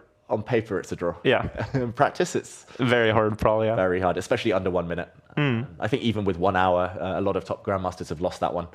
So young Christoph Duda, he would love to trade off his 3 for white's 2. But yeah, the problem is white's pawn is so far ahead in this race. Magnus, he's going to check. He's going to put his pawn 1 square forward. He's going to support his pawn with the bishop, move the rook out the way, and that's going to cost black his rook step by step. Yeah, look at young Christoph Duda. That is not a happy face. 40 seconds left on his clock. Magnus is massively better. He's fighting to go up to 6 out of 6 here in game week 7. So is Jan Nepomniachtchi. He's playing against Sina Movahed in round 6. And Sina is better in that game. All right, maybe we will see another game between Magnus Carlsen and Sina Movahed in the next round. But first, of course, you have to get the ball into the net. Will it be a victory for Magnus here in round 6? Yeah, he's trying to dodge the checks. If the rook continues checking, the white king will zigzag its way towards that rook. And Duda does look almost resigned to his fate here. 12 seconds on the clock. The clock goes red. It's not going to save him. The white rook just needs one more move to get out of the way, and a new queen will be born. This is game over. Duda's about to click the resign button. There we go. Magnus on 6 out of 6. Look at that. Magnus Carlsen is on a roll today. He's on fire. Having a kid hasn't slowed him down. He's still sleeping well. He is playing fantastic chess. He's on 6 out of 6, you guys. Another win, and this time against Grandmaster Jan Christoph Duda with a red clock. These two players are also on a perfect score heading into round 6. It's Jan Nepomniachtchi, who scored a 2nd place last week against Sina Movahed. Oh, and we're jumping into a critical moment. Yeah, he might have seen 2 moves ahead here, Sina Movahed. He's given a check, and now he's going behind the pawn, and look at that. The pawn has been stopped, and now it's time. You have to push. You need to clear the white pawns out of the way. There we go, the only winning move. And fist pump from him already, even though the game's still going. He's going to push this pawn, then this pawn. He's got an overwhelming majority here. Nepomniachtchi's just giving some checks, but it's going to achieve nothing. He's got to push those pawns now, clear the way, and it's this A pawn on the dart square that's going to promote. Or maybe now the B pawn. Wow. He can even take this one now. The white bishop cannot take back because the black pawn would have run through. Beautiful technique. Wow, huge trouble for Jan Nepomniachtchi. 20 seconds. Sina Movahed, though, only 15 seconds. But that's it. That is the clincher. Rook takes bishop. The rook's going to move out the way. A new queen will be born, but Nepo's not going to try and play this on much longer. Surely. 10 seconds is enough to deliver mate with the queen. The classic. The ladder mate, rook before the queen. This is tried and tested all in strategy. Movahed also up to 6 points. Yeah, we are hoping for the rematch, right? Wow. Game on? Yeah. Game on. It's a win for Sina Movahed. Wow, this young grandmaster is just moving ahead in Title Tuesday. Some amazing results, and he's now on a perfect 7 out of 7. He beats the former challenger to the World Championship, Jan Nepomniachtchi. A loss here for Jan. And he doesn't look happy. What a game. What a result for Sina. Move ahead. 3 players. Let's see. Okay, the results not updated, but Magnus will be on 7 out of 7. Sorry, 6 out of 6. That is correct. Sina move ahead on 6 out of 6. And then we have a third player on that perfect score. Paravian is also on 6 out of 6. We're hoping for Magnus versus Sina move ahead in the next round. I think it's very likely. If you look at the colors as well, Magnus has just had white, Sina move ahead just had black. So it would make sense if they play against each other. No, Magnus actually plays the second best David in the world, David Paravian. And Sina move ahead plays your favorite, one of your favorite players, Arjun Erigaisi. That's also going to be a good matchup. And, you know, maybe next round, if they both move on through, we'll have the matchup people are hoping for. Exactly. But in the next one, round 7 coming up, Magnus against Paravian. And he has the white pieces here. Magnus Carlsen on a roll. 6 out of 6 in game week 7. Yeah, Magnus gets the white pieces again. And here it's the Queen's Gambit accepted again. Very similar to the opening that Duda played against him until this last move. Black actually trades off a set of pawns, giving white an IQP, an isolated Queen's pawn, which might look weak on paper, but gives white a lot of space to maneuver with. And Magnus is actually even happy to trade queens. This isn't something I've seen before. This is a bit of an interesting, unique spin on what is a very well-known opening. Magnus takes the queens off in order to go for quick development. The isolated pawn is weak, but he gets active piece play in return. Anna, unfortunately, the winning streak was over for her in the last round. She lost with the white pieces, but we'll follow her and let's hope she can get back on that winning streak.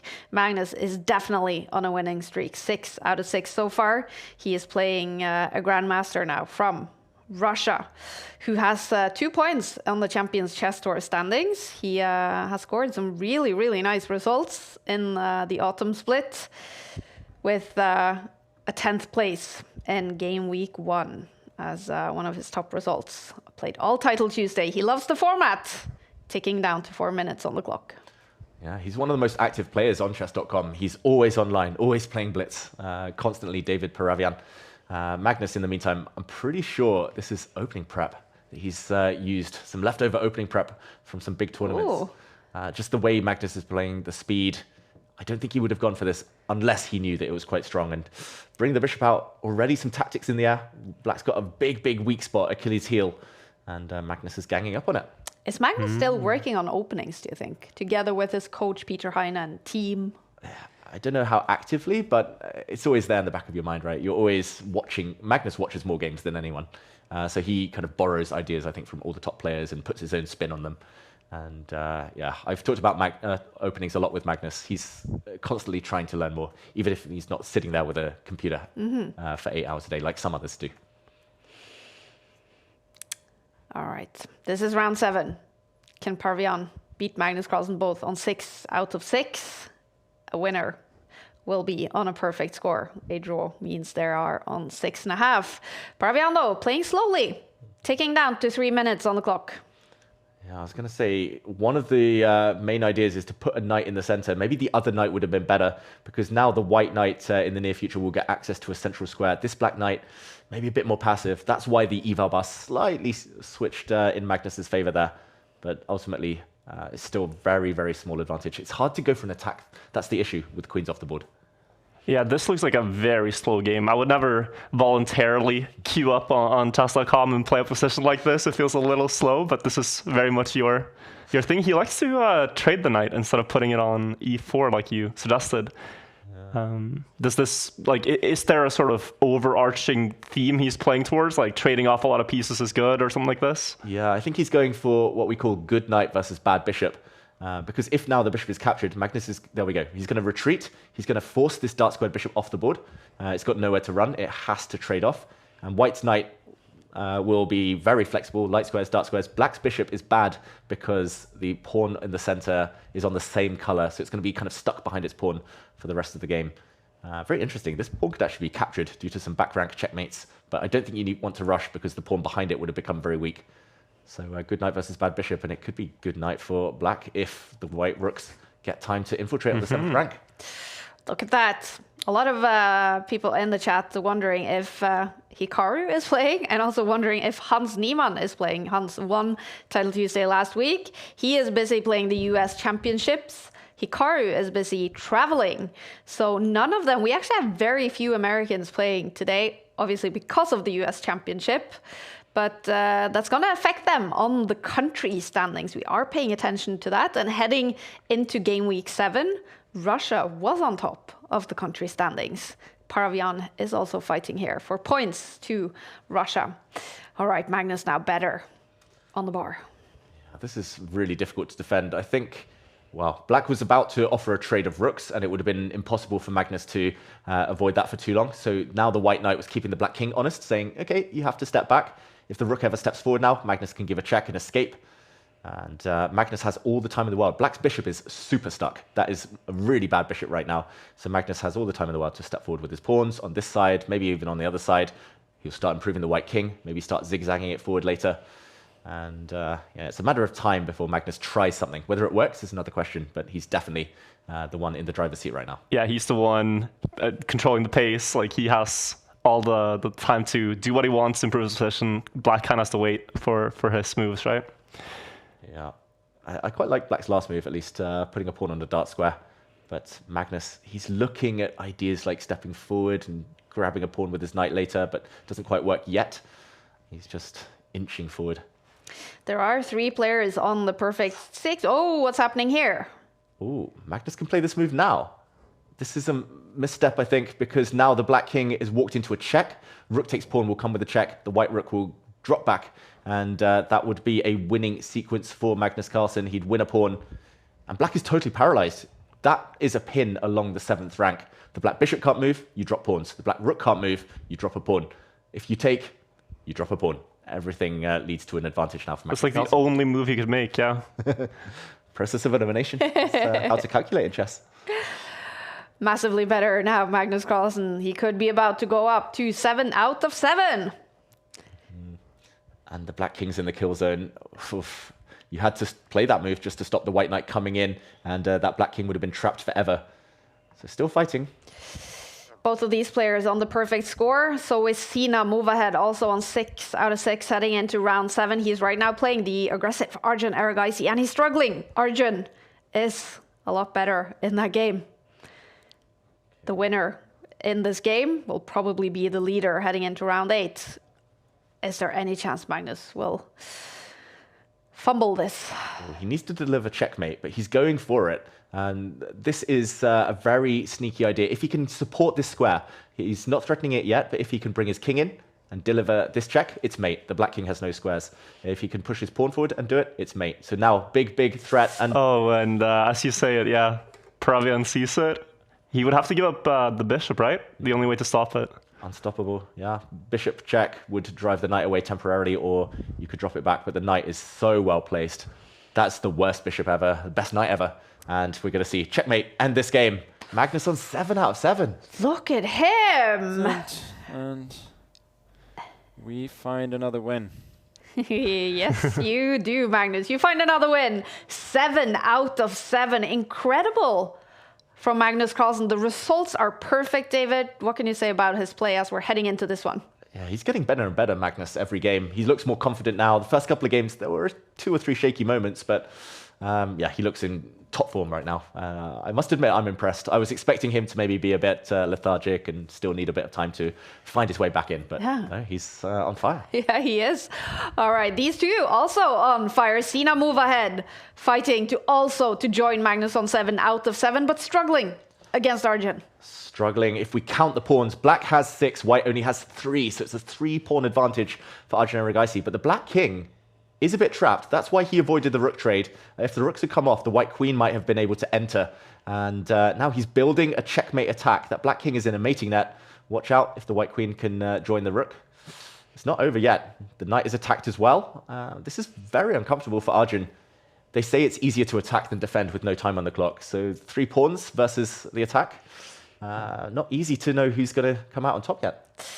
Arjun Erigaisi, the world number 4. It's fantastic to see him play in Title Tuesday. He's only played one so far. This is only the second Title Tuesday in the autumn split. He did score 8 points in game week 4. And now fighting to go up to 6.5 points in round 7. Oh, that was such a key move, by the way. Arjun is going to slowly walk his king over to safety. There was a threat for a moment of queen takes pawn type of ideas and a checkmate from behind, but doesn't quite work. And now the black king is, look, he's pretty much castled. He did it by hand. He walked his king across, rook across. He's giving up some pawns in order to seek safety. But, okay, 26 seconds versus 30. It feels like this is going to be decided on the clock. Oof. This is about to be intense. When they tick under 10 seconds, the clocks turn red. Will we see that happen? Yeah, seen a move ahead. He's started to run out of ammunition here.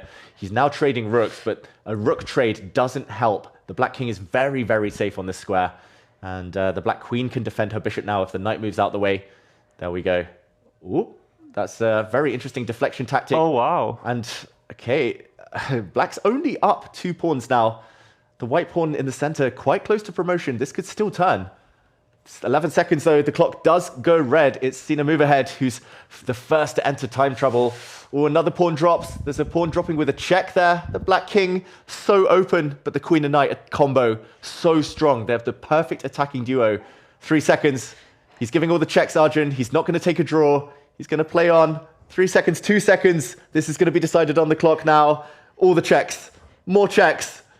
Any moment now, that clock is turning to 0, and it's surely going to be game over. He gives up his knight, Arjun Erigaisi, but he wins on time. Tricky, yeah. Huge stuff. He turns it around in the final move, Zina move ahead, but it's not enough because he loses on time. Arjun Erigaisi takes the full point. Virtual's favorite attacking player. Yeah, I mean, here it was a matter of attacking with the clock, as you pointed out, David. Just making a bunch of unpredictable checks. You can't pre-move, and you just burn time with every move. Whew, that was an intense round 7, and round 8 is starting, you guys. And we will see Arjun Erigaisi against Magnus Carlsen. That's the dream matchup today because Virtual in the beginning, he said, well, Magnus is his favorite player, but he loves the entertainment of watching Arjun Erigaisi. And let's hope for something crazy. I mean, no isolated queen's pawn, no disrespect to that type of game, but I want to see some fireworks. I want to see, you know, sharp stuff, pawn advances on the sides, things like that. That would be very cool. And Arjun, he's played the Jabava London system, which is known for its fiery attacks here. Magnus is not taking the bait. Magnus is not putting any pawns in the center yet because that would allow the white knight to jump forward and potentially threaten some forks. Arjun loves pushing these pawns forward, but Magnus, he's done it every single game. He's fianchettoed his bishop on the long diagonal, and he's going to try and make it more positional. He did something very similar against Gukesh a few years ago, Magnus, in the World Cup, in this exact opening. Arjun Erigaisi, the Indian Grandmaster, number 4 in the world, formerly a 2800 player, against Magnus Carlsen, the world number 1. These two have played each other many, many times. Arjun, one of the players who doesn't show Magnus that much respect, maybe? Yeah, he's never afraid of attacking Magnus. That's rare, very rare in world chess.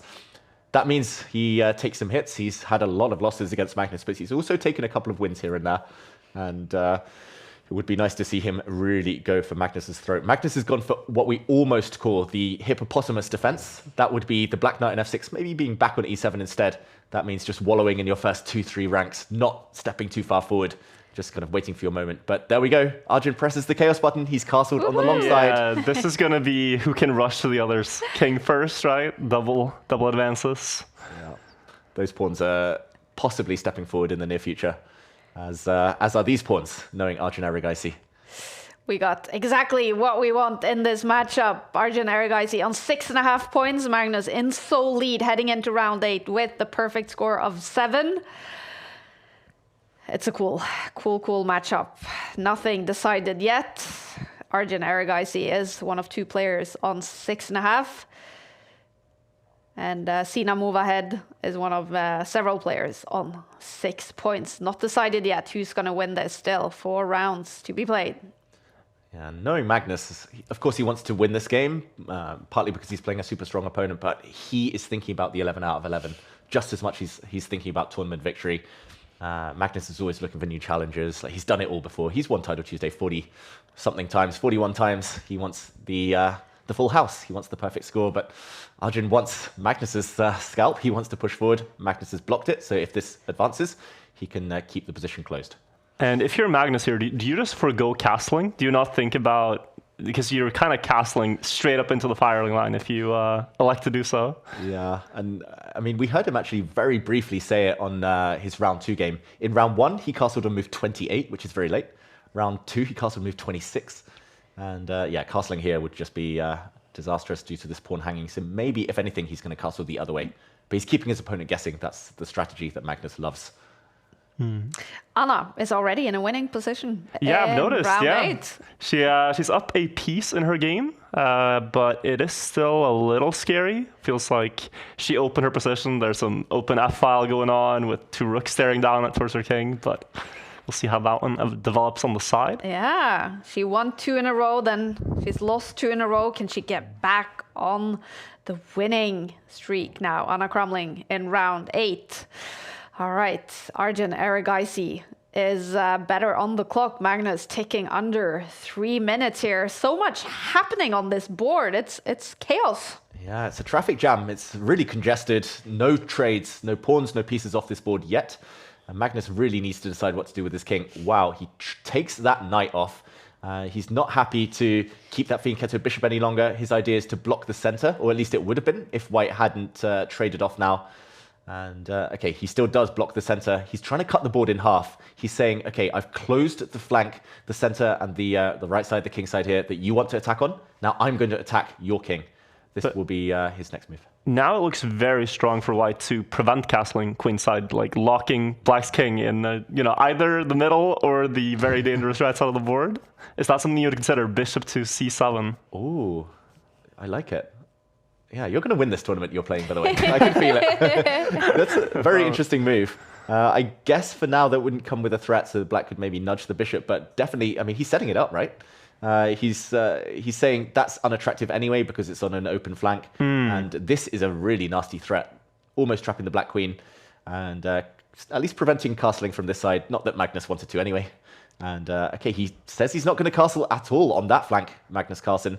Watch out, big threat, rook takes knight, a very thematic sacrifice. This appears in all sorts of openings, just destroying the king's shelter. Rook for knight is not a big material investment. That would be a huge way to set up an attack for Magnus. So Arjun will dodge that, most likely protecting or moving his knight. Virtual thinking like Arjun Erigaisi. Do you have the same style as what's your chess style, would you say?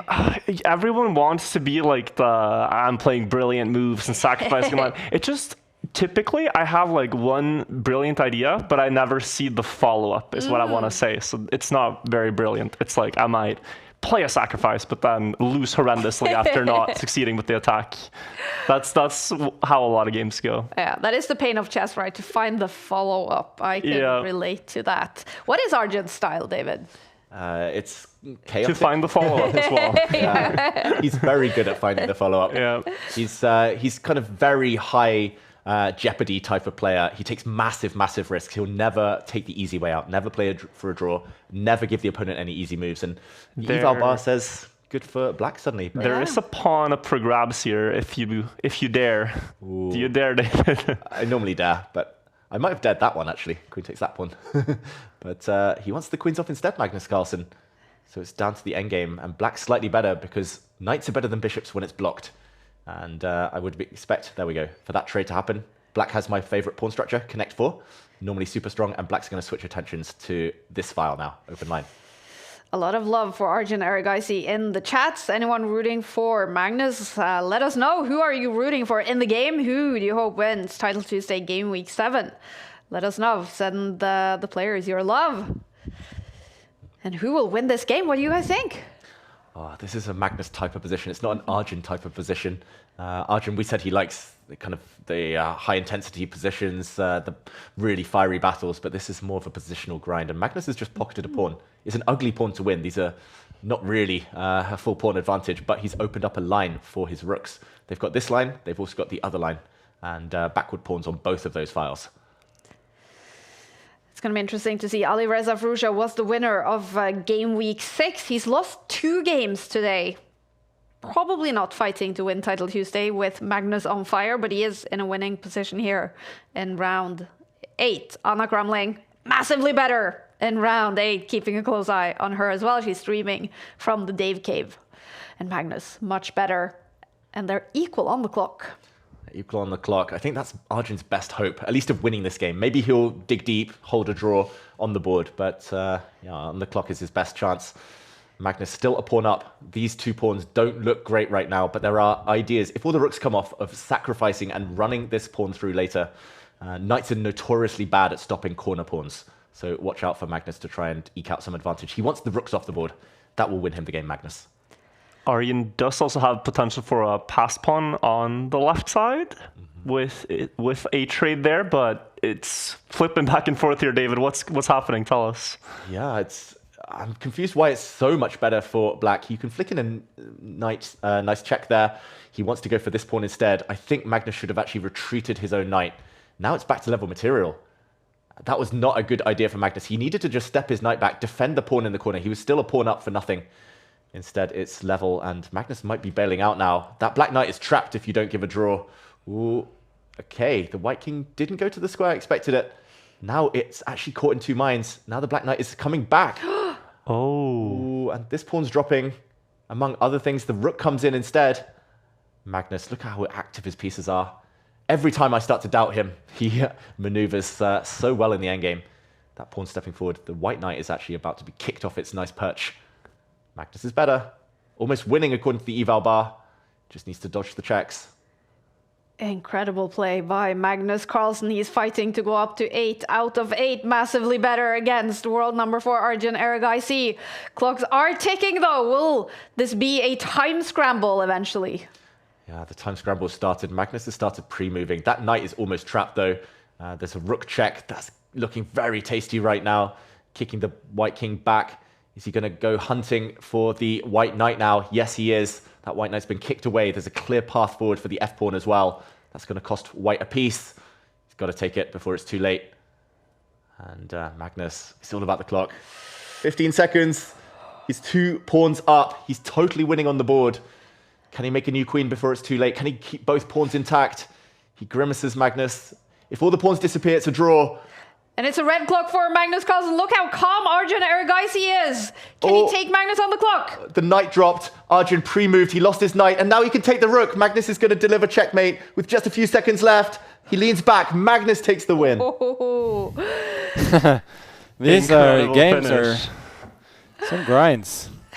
Some grinds. Wow, that was an intense finish. Magnus Carlsen wins on the board, but only 8 seconds on the clock. He was a little bit stressed in the end there. He was not super comfortable, I think. If Arjun hadn't blundered his knight, I think Arjun might have taken that on the clock, or at least saved it. That would have been very close, but he hung his knight, hung his rook. Magnus too good. Magnus too good. Magnus 8 out of 8. I mean, what do you think of Magnus today, Virtual? It's shaping up. I mean, people have doubted, is he going to be low on sleep? Is he going to be tired with all going on in his life? But he's looking very, very solid. And, the games are scrambles, but he seems to be in control of most of them. And, winning on the clock. Incredible stuff. Magnus in sole lead with 8 points. We have 5 players on 7 and a bunch of players on 6.5 with only 9, 10, 11 to go, 3 rounds to go. Is there anyone who can catch up with Magnus, do you think, David? He's played most of his, at least on paper, his toughest rivals. He's played Duda, he's played Arjun Erigaisi. The bunch on 7 points, they're very strong grandmasters. I mean, Renato Terry's an IM. But, Magnus is the favorite by a distance against all of them. So 11 out of 11, it's not unthinkable. It's unlikely he plays Farouja. It's unlikely he plays some of the other top seeds. Nepo's dropped out now from the top. Magnus 11. Wow. All right. Magnus Carlsen, he's on fire today. Will he win Game Week 7? Will he score 11 out of 11? Here we go.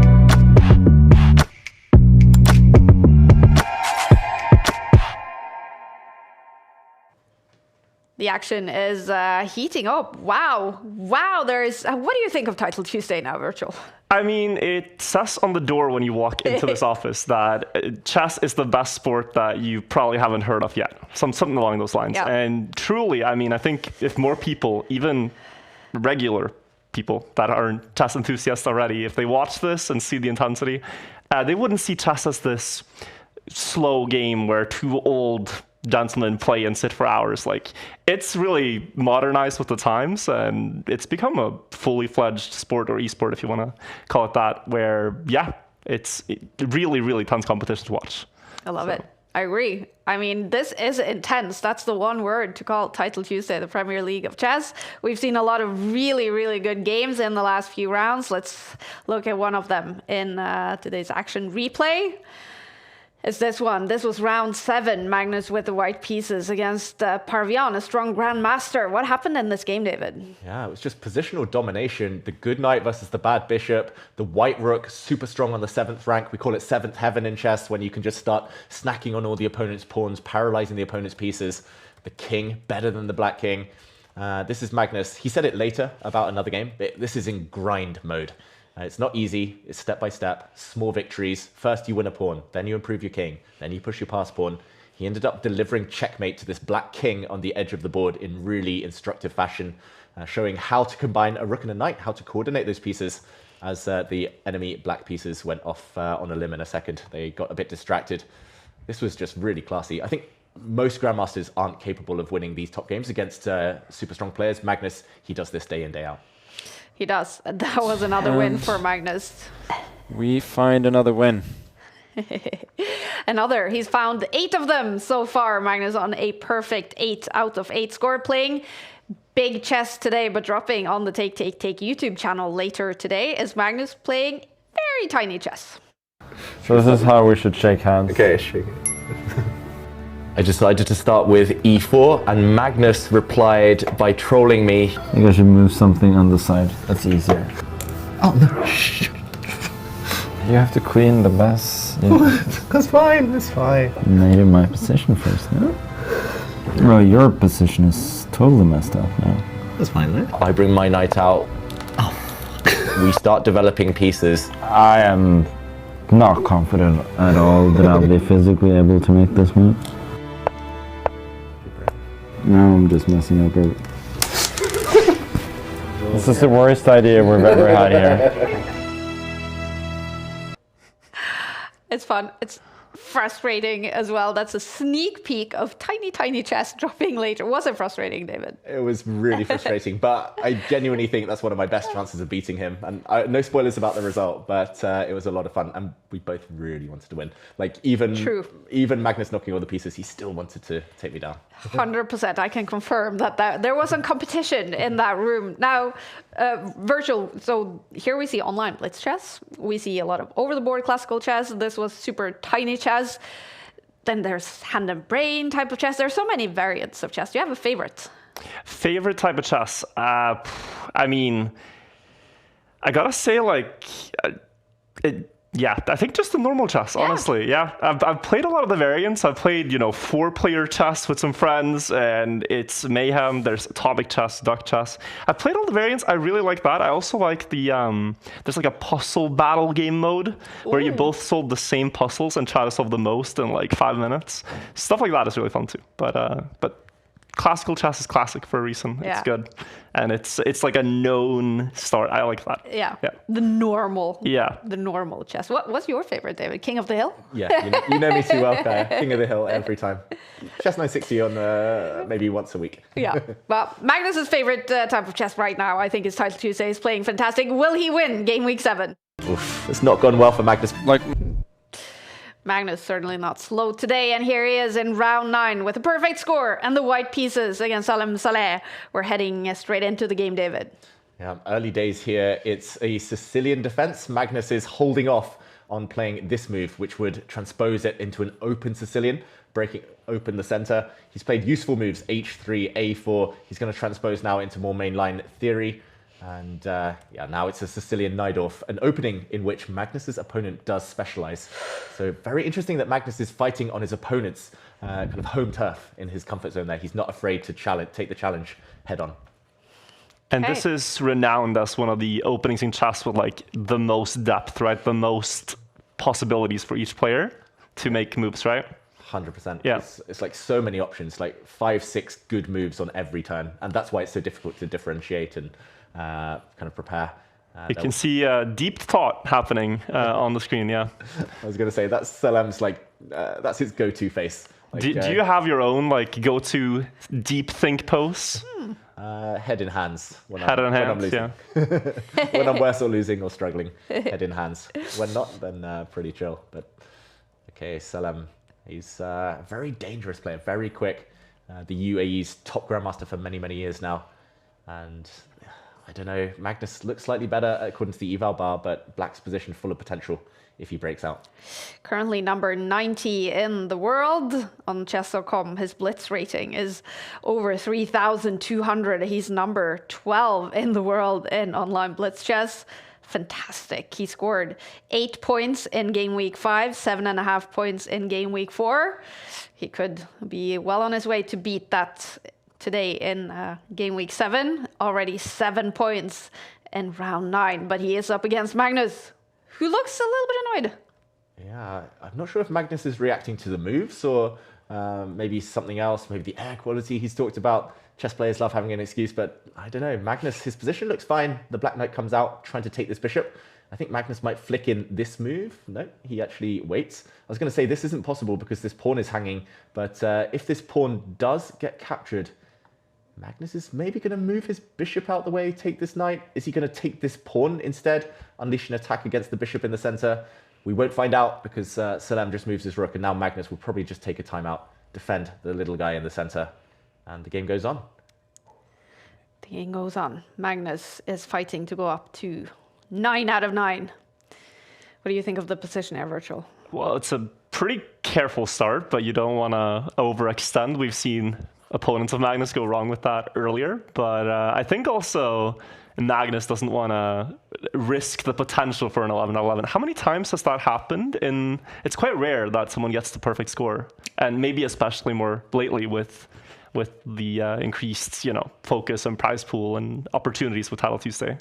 Yeah. Exactly. I think only is it 7 times? I think it was 7 times. Yeah, 3 times for Magnus. 2 times for Hikaru, 1 time for Liam Le, 1 time for Jose Martinez, that Magnus beat in the Speed Chess Championship last night. Just yesterday, Yeah. exactly. And wow, Magnus has put his queen on a bizarre square. I don't know why she's blocking the connection between her 2 rooks. I don't know why she didn't choose a more active square. Instead, now Magnus is about to get hit by some tactics. It's all about the fianchetto bishop today. It's been the theme of today for Magnus. Normally, he's been the one fianchettoing his bishops, but this bishop's about to be cracked open. Not just that, but the queen can step forward in the near future, line up. There might be some tactics in the near future. Magnus is now offering to sacrifice this pawn in the center. He might even sacrifice his rook for that bishop if it lands.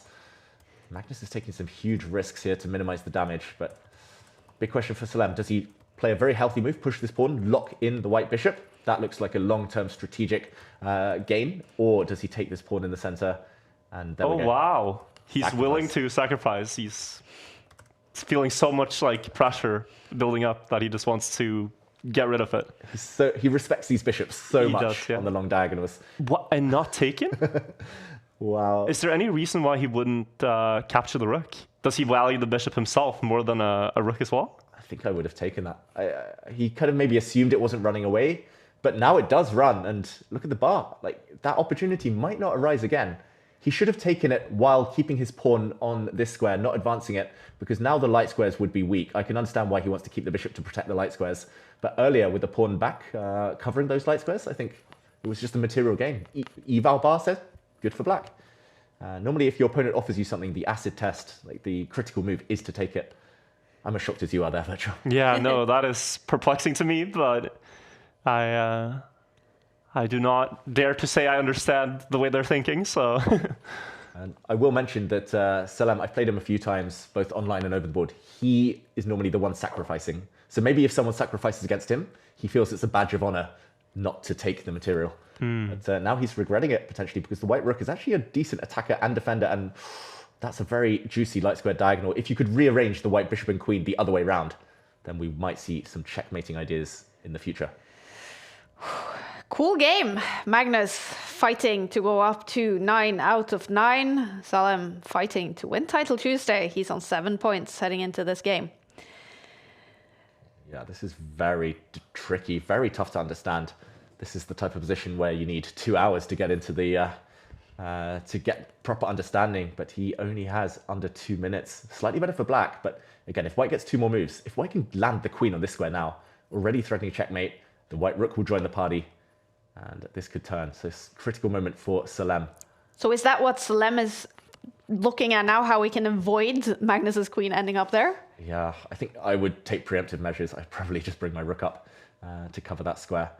But there are other ideas in the position. The black queen could position herself in the center, try to trade off the white queen maybe later if it comes. Well, this is tricky. And he burnt 45 seconds on that move before pushing forward in the center. Good move.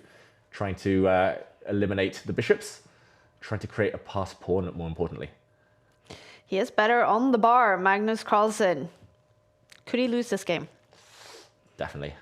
Anyone could lose it here, I think. If black's pawn isn't able to advance, if black gets stuck and then gets controlled on the light squares, Salem's in trouble. But if this pawn does later advance, Magnus blocking it for now, then Magnus is definitely worse. And he doesn't like these developments. That is a trade, so not a passed pawn, but the black bishop now is a beast on this diagonal, protecting and attacking.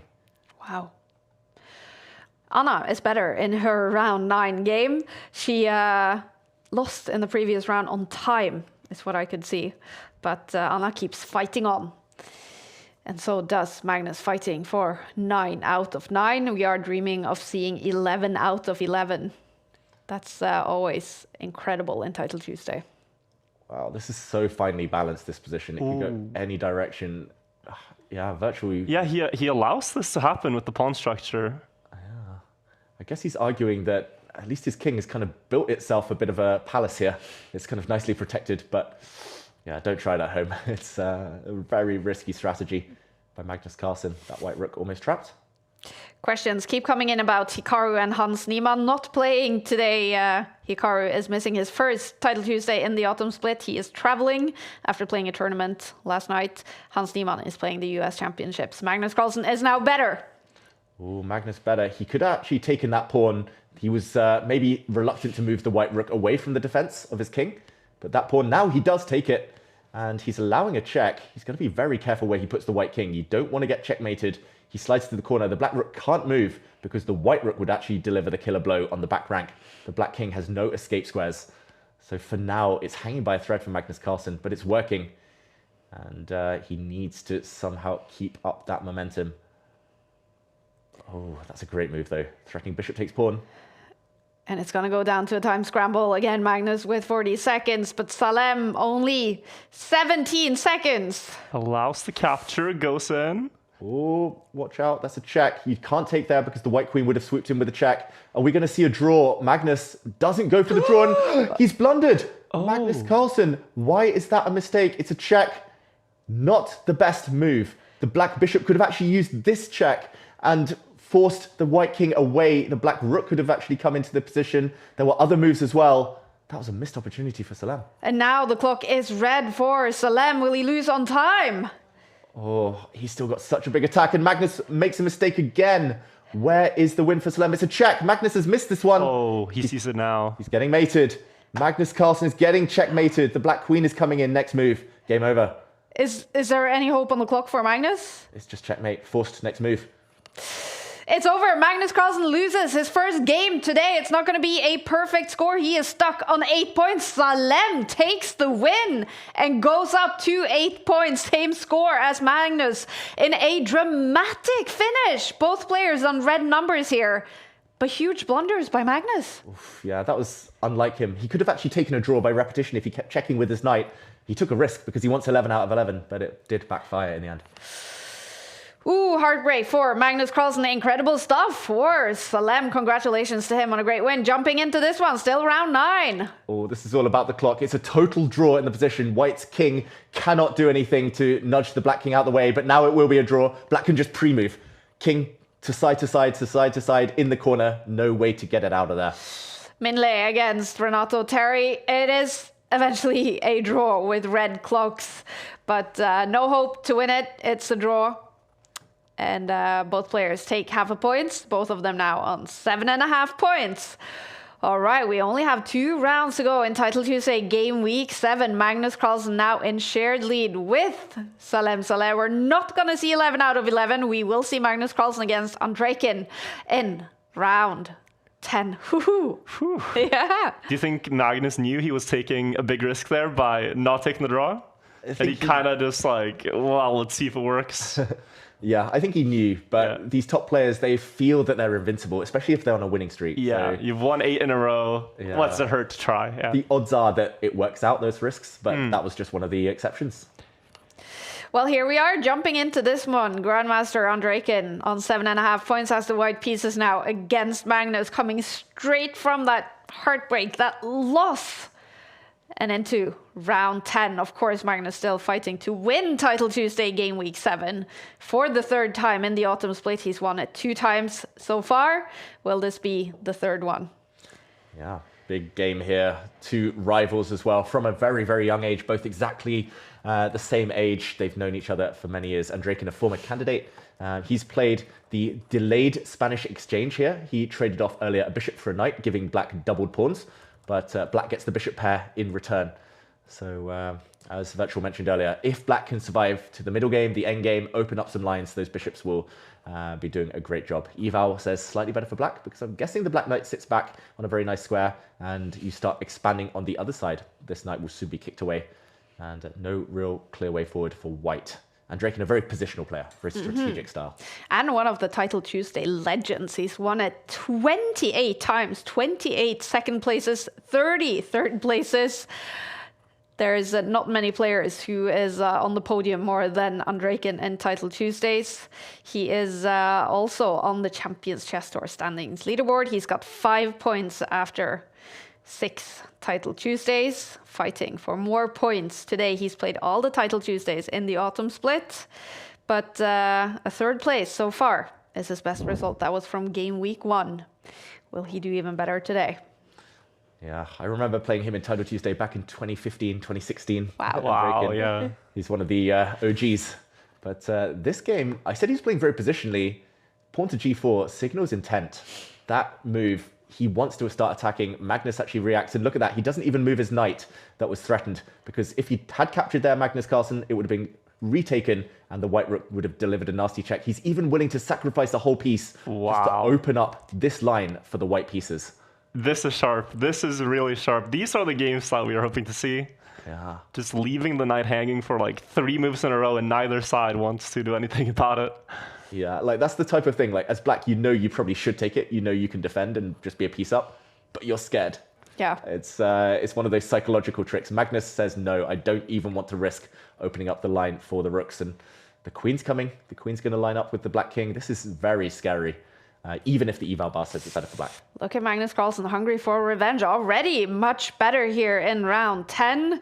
He just had to get over that loss. Games come in back to back. You're used to that as well, Virtual, when you're playing Trackmania. It just, you play one round and then the next one starts. You don't have time to really think about the previous round so much. Yeah.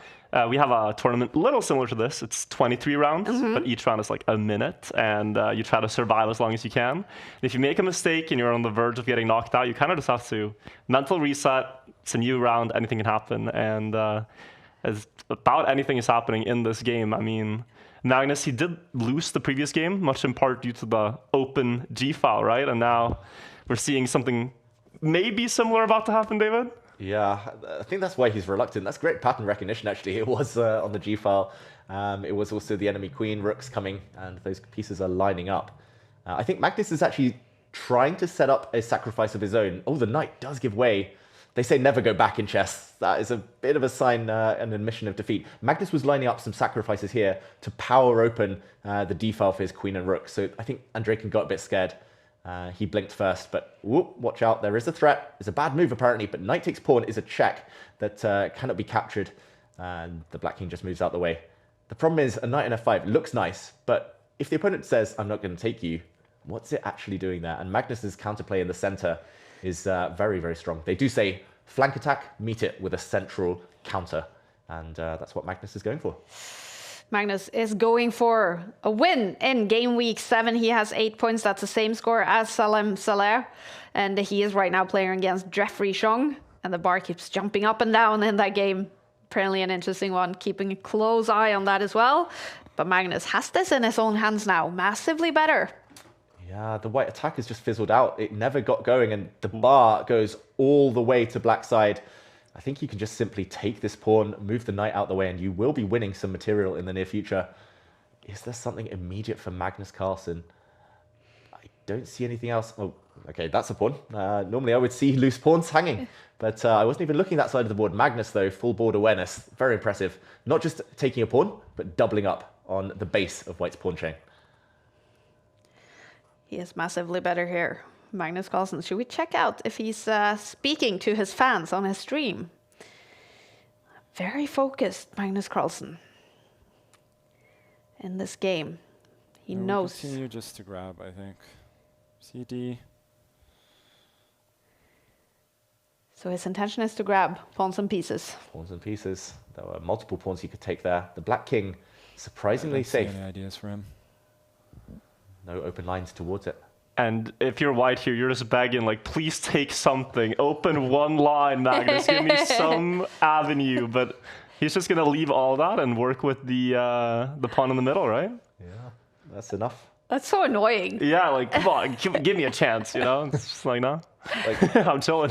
Free piece, yeah, take it. Oh no, my knight. So, yeah, that's why they say pawns, they're the best shelter for a king. Yeah.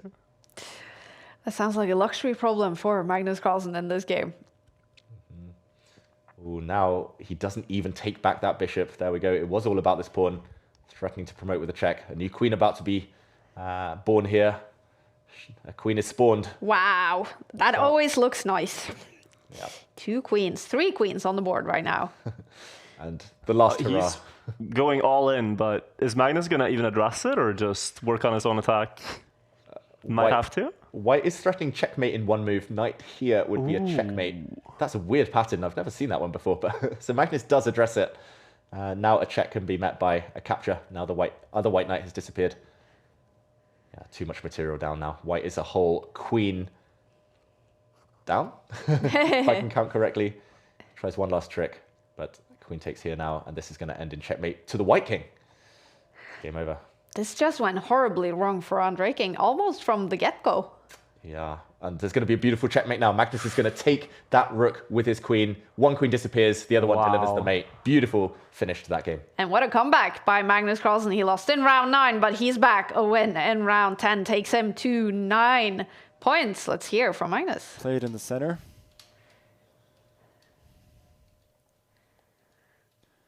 And what can I say? His attack just doesn't work. I guess that sums it up. Magnus's play, though, that definitely works. Here is another important game. It's Salem, who is also on 8 points, heading into round 10. And he's struggling against Jeffrey Chong. Yeah, this is big, big trouble. The black rooks, look at them, they're teaming up. The black queen as well, poised nearby. It's looking very bad on the second rank, but is there a killer move here? Black's material up, so black doesn't even need to deliver checkmate. He's up rook for knight. But yeah, it feels like there's something in the air. The knight currently covering this pawn and attacking the rook. He ignores it. He's teaming up now. Triple attack on this g-pawn. Looking good. Jeffrey Chong so close to winning this game now. And if that is the result, Magnus Carlsen will be in sole lead heading into the final 11th round in Title Tuesday Game Week 7.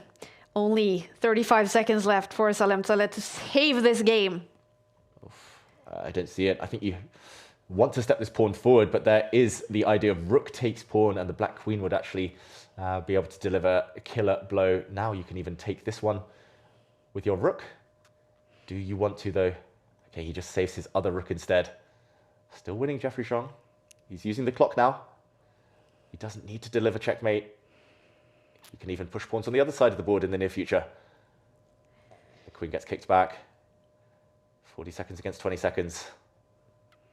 He does not look happy, Salem Saleh. He must have been... Ooh. Wait, why would he give up his queen? Now white can force a draw. White has a perpetual check, immediately forcing the draw. Jeffrey Zhang choked there. He got super nervous. And Salem, that is a real lifeline. The black king can't escape. Wow. He gets lucky. Miracle. A miracle save by Salem Saleh. Well, he beats Magnus Carlsen in round 9. He has a little bit of a miracle draw in round 10, but that takes him to 8.5 points and still hopes of winning Title Tuesday.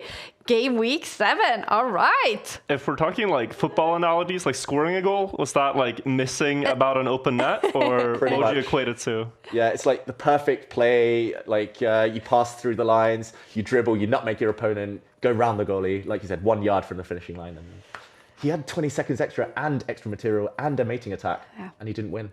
That is. Yeah, we've all been there, but it's heartbreaking. It is heartbreaking. That means Salem is stuck on 8. Well, he goes to 8.5 points with that draw. Half a point behind Magnus Carlsen with one more round to be played. Who will we see in that final round? Probably then Magnus against Min Le. Yeah, he's played the other 2. Yeah. 1.5. Min Le yesterday also played the Speed Chess Championship, but lost by a landslide to Alireza Firouzja. Was crushed in that match, so not in the best of form, but today has upped his game. He's a very speedy, tricky player. Nearly called him a spicky player. Speedy and tricky. Maybe that's a new thing for Title Tuesday, spicky. Exactly. To be a spicky player. Well, that's going to be such an important matchup because if Min Le wins it, then he wins probably Title Tuesday. Game week 7.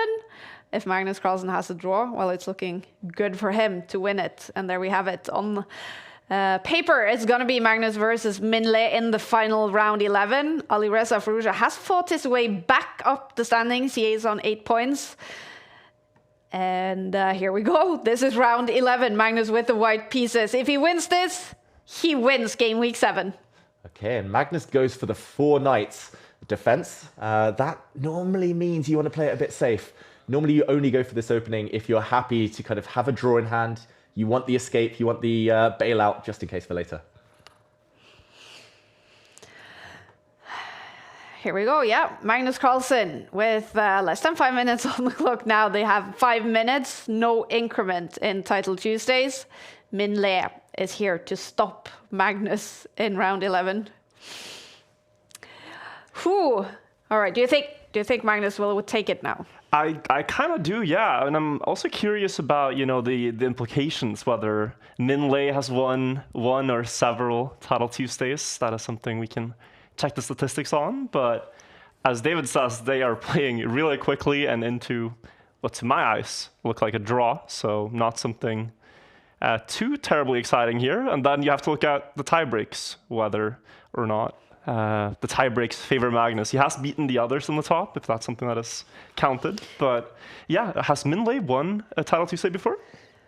I think he has. Something we... I've seen him win many games against strong players, so I wouldn't be surprised if he has in the past. I think he won one of the final Title Tuesdays before we revamped it, before we started these splits and made it into the Premier League of chess. Min Le, he's very, very quick and tricky, but this is definitely Magnus, I think, playing on the tie breaks, like you said. A bit of a lottery because it depends on your previous opponent's scores. So you might have a lead in the tie breaks, but then all of your previous opponents from the past 10 rounds lose all their last rounds, and your tie break could be ruined. But this is Magnus trying to trade off all the rooks, trying to go down to an opposite color Bisping game. And keep it safe. Yeah, Magnus Carlsen with 41 Title Tuesdays wins heading into this game week. Min Le has won it 13 times. He is no stranger to winning Title Tuesday. He's played all the game weeks so far in the autumn split. He's scored a lot of points. And no podium finishes so far, though, for Min Le. It's definitely not unlikely he's going to get one today. But this is the final round, and Magnus is now better on the bar. Wow. And yeah, it's no longer looking so drawish. Is there some long-term plans he's looking for here, David? Yeah, essentially Magnus, if he trades off the rooks, it should be a draw. Opposite color bishops, they kind of bypass each other. Normally black can set up a blockade on the dark squares, white sets up a blockade on the light squares, but with rooks on the board, you get a little bit more license to probe. I think the white bishop is going to step back and then sit on a nice outpost where it can never ever be kicked away. And then the next idea will be to lift the white rook to the 7th rank, attack this pawn, attack that pawn. Black actually tries to take away one of the squares. But this is Magnus with a pawn majority. It's 3 versus 2 on the left side. Magnus with a pawn majority there. But black's pawns, the 3 versus 2 on the other side, don't look very impressive, those double pawns. So it's kind of a small but lingering advantage. And watch out, there's a big threat. That black rook is actually trapped. He needs to get it out. There's no escape squares. That's sneaky, very sneaky, yeah. That's spiky, speedy and tricky. The black rook needs to move. Only way out of here. But Magnus suddenly, for the first time in this game, has a pass pawn. Min Lei has been outplayed here. He actually tries to use this square for his rook now. But that's not lasting very long. Alireza Firouzja is a lot better in his game against Salem Saleh. He is trying to ruin for Salem to take victory in Title Tuesday Game Week 7. It's, of course, right now looking like Magnus Carlsen is well on his way to win Game Week 7. Yeah, I feel bad for Min Lei because he needs to win if he wants first place. Magnus played a very, very drawish line against him. Min Lei could have actually pretty much forced a drawish endgame earlier. He wanted to keep the tension, just 1 or 2 more moves. Then he got outplayed, and now Magnus is in a very risk-free position. Rooks come off the board. I said it was a draw earlier, but suddenly white has this pawn. Somewhere between drawing and winning. It's a bit of a race now. You need to calculate what to do if the white king rushes here, and then the pawn starts advancing. Magnus advances the pawn first. The black king is going to try and ride to the rescue. The bar thinks Magnus is better, but is it enough? It's so close between a win and a draw. Wow. It's one or the other, but Min Lei under big pressure. With a loss in this game, I mean, anyone can still win Title Tuesday. We're going to have to start calculating. If it's a draw, then still chances for those players on 8.5. If it's a win, Magnus Carlsen wins Title Tuesday Game Week 7. This is very difficult. Like, at some point, you might have totally immobilized black's pieces. The king might be stuck, the bishop might be stuck defending this square, and then the white king might have to journey the whole way around to the other side of the board later to look at another weakness in black's camp. Maybe the white bishop will try and win this pawn, which is fixed on the light square. Apparently, this is a game-losing blunder, though, from Min Lei. Why is that an error? I would have played the same. I would have just gone for this pawn too. Magnus didn't see the immediate win. I think it was actually a check, forcing the king to pick a side, and then the white king goes the opposite direction to the black king. And again, a blunder from Min Lei. Where is the knockout blow now? Magnus frowns. Is it just pushing this pawn forward, fixing this little guy on a light square? There we go. Magnus plays it, and it works this time. What's Magnus going to do next? Look at this, forcibly creating a passed pawn. That's going to keep the black bishop honest. And while that black bishop is distracted, white's going to promote on the other side of the board. That is genius from Magnus. Wow. Now he's going to take this pawn. He's going to go back, and the c pawn promotes on a light square. The black king will not be able to hold it. Wow, that is genius. The white bishop is going to stop the black pawns, by the way, on light squares in the meantime. Easy to blockade those ones. So even if that black pawn is very far advanced, Magnus is not worried about it. No, the bishop drops back. And at the right moment, Magnus is going to try and get his king out the way and push this pawn. He's going to do it this way instead. Still not easy. But he still has a lot of time on the clock. 2.5 minutes. Magnus Carlsen is massively better. Min Lei ticking under 1 minute. And he is in a losing position. Yeah, the problem is black is stuck. You need to keep your bishop an eye on this pawn.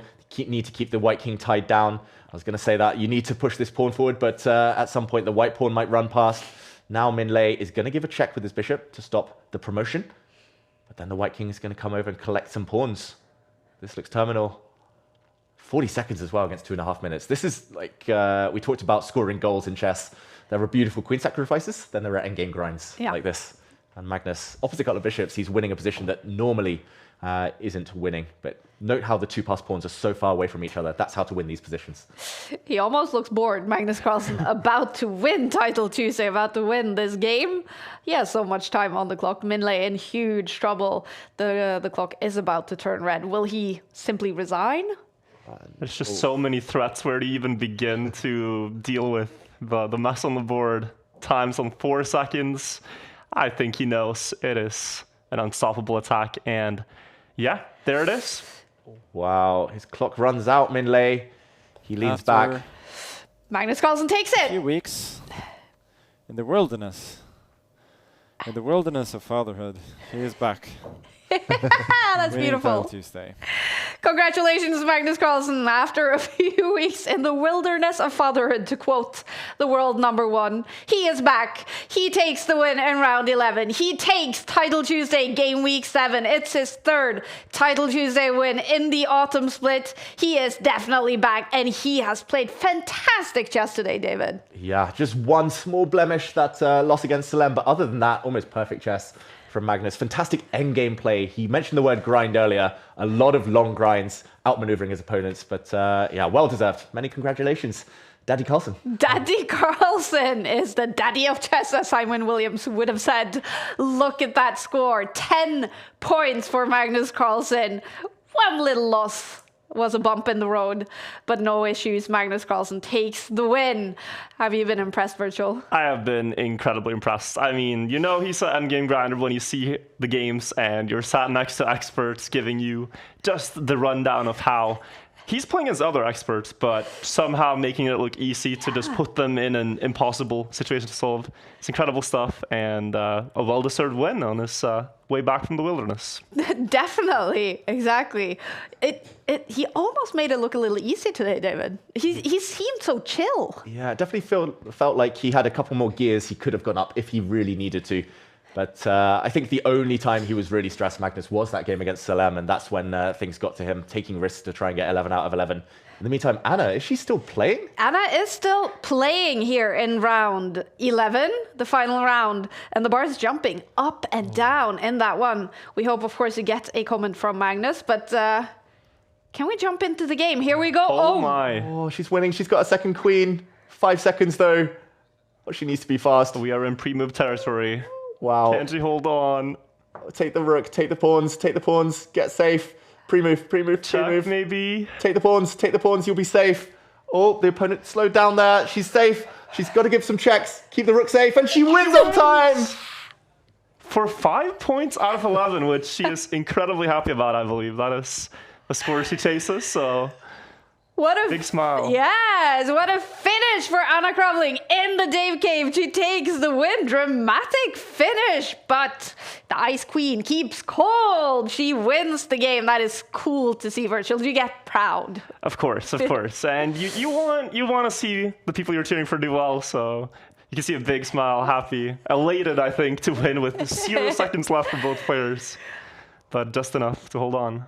Incredible stuff. All smiles now in the take offices. Anna finishing on a high in Title Tuesday Game Week 7. Magnus Carlsen finishing on a very high. He wins the final round and he wins Title Tuesday Game Week 7. We hope to get both of these two amazing players into the studio to chat with them.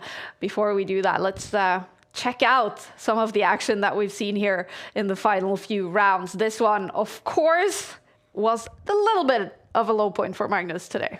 Yeah, but very impressive to Salem. We shouldn't take anything away from him. He found the deadly attacks when it mattered, and it was here he had his first winning opportunity. He didn't find the right bishop check, but he got gifted a second chance. He needed to go the other way with his bishop instead. Here, the white king sidestepped, the black queen dropped back, and even with the clock turning red, Salem had enough time to give mate. This was the final blunder from Magnus Carlsen. As the king dropped back, he missed the rook check. And unfortunately, the king had to line back up. No, I didn't with the black see that check.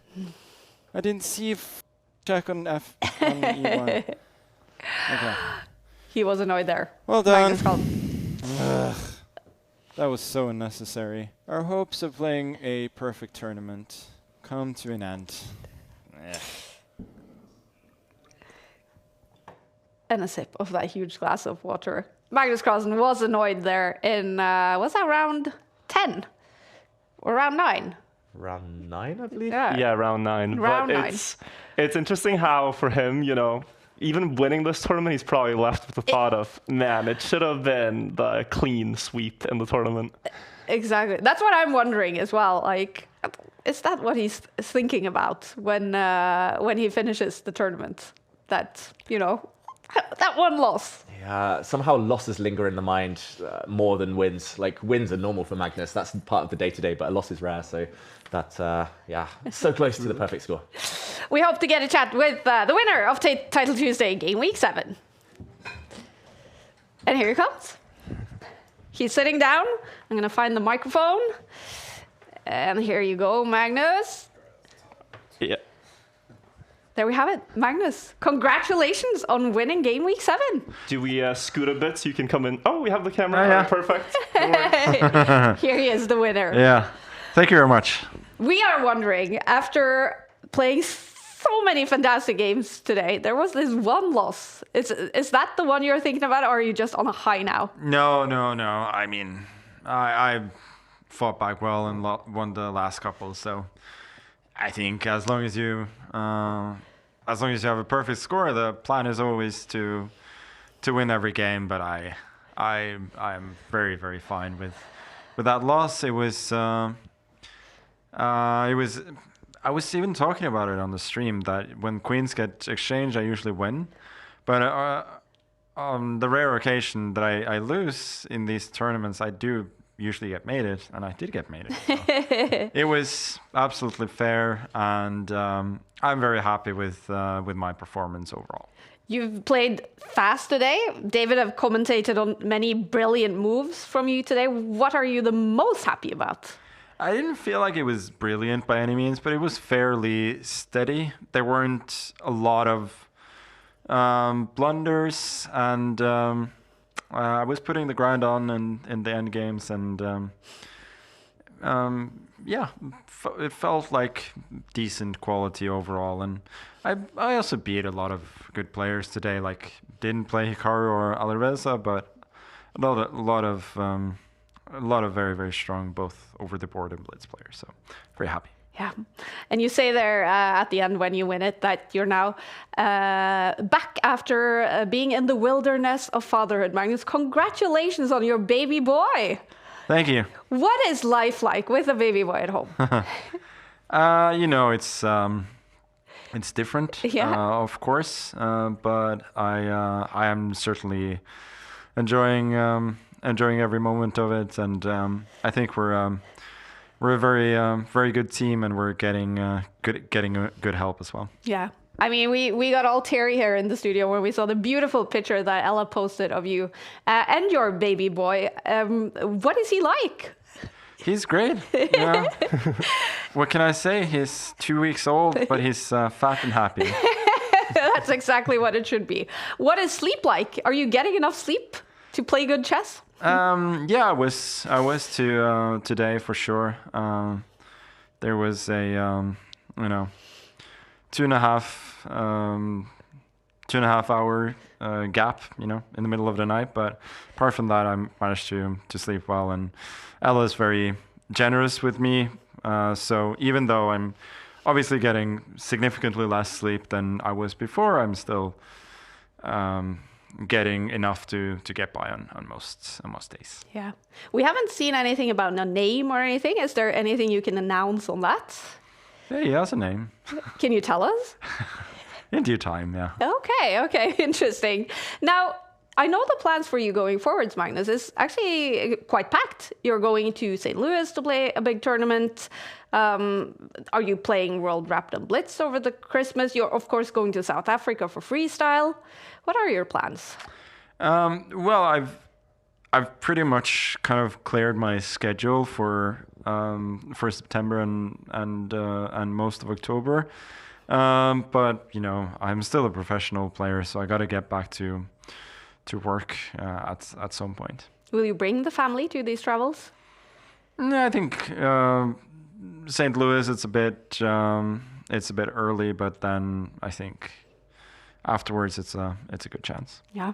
And are you playing World Wrapped in Blitz over Christmas? I still don't know. Okay. We'll see. All right. Well, I can say that it's gone from like a very, very clear no to a maybe. okay, a maybe there to go and defend the Blitz title. Now, being back here, streaming and playing Title Tuesday, what was it like? You know, it was fun. I mean, I was here yesterday, and the camera setup didn't work for Zoom in the main streaming room, so I was in the Dave cave, and I gotta say, like, did he win that? No, the air in the Dave cave. It's I don't know if it's you, David, or could you still smell me? I hadn't been there for like a day. No. I'm just saying, like, it was probably with me being tired to begin with, but I was really like kind of going through the motions yesterday. But today I felt more energetic, calmer, and I had a great time being back here. I mean, I do love to play chess, and I have mostly been at home the last couple of weeks, and I do, you know, if the kid is sleeping, I will sneak in online games, because why not? Definitely. Virtual, you'd enjoyed watching Magnus here today as well. Oh yeah, no, it was incredible. I mean, it's really great to see you back and playing the Title Tuesday tournament. Do you find time to think about chess during your days now? Is it something like you know, you're of course taking care of the child, but do you still sort of want to compete as much as before, with fatherhood taking a bigger role in your life? Yeah, I still want to compete. I'm still a chess player, and yeah, I think both with a little bit with age, and also now with a different kind of era in my life, motivation will be going a bit up and down. But I love playing, and I think about it, and my wife is very understanding.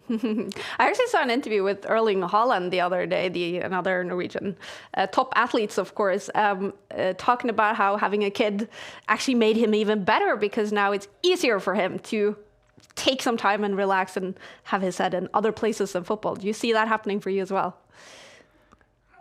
Well, I'm glad he thinks that taking care of a kid is relaxing. I guess it can be. Yeah.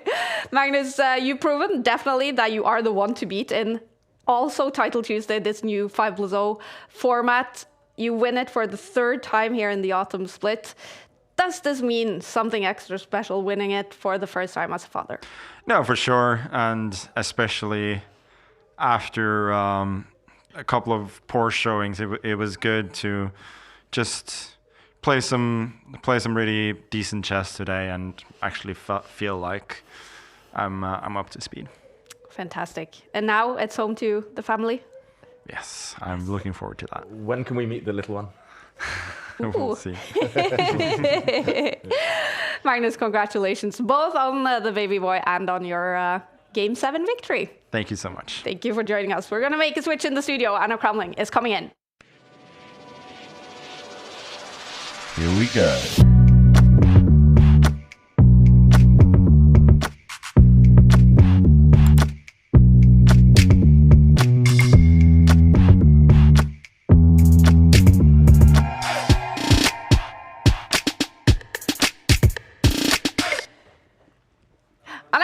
Is here. She finishes on a high in the Dave K. Congratulations. I do. You know, this was a very surreal experience. I completely agree with Magnus saying that in the Dave Cave you don't breathe so well. David, what have you done there? The fan had some food on a chair. That wasn't me. That was definitely Magnus. I figured it out in the middle of my game. Oh, no. He just wants the aroma.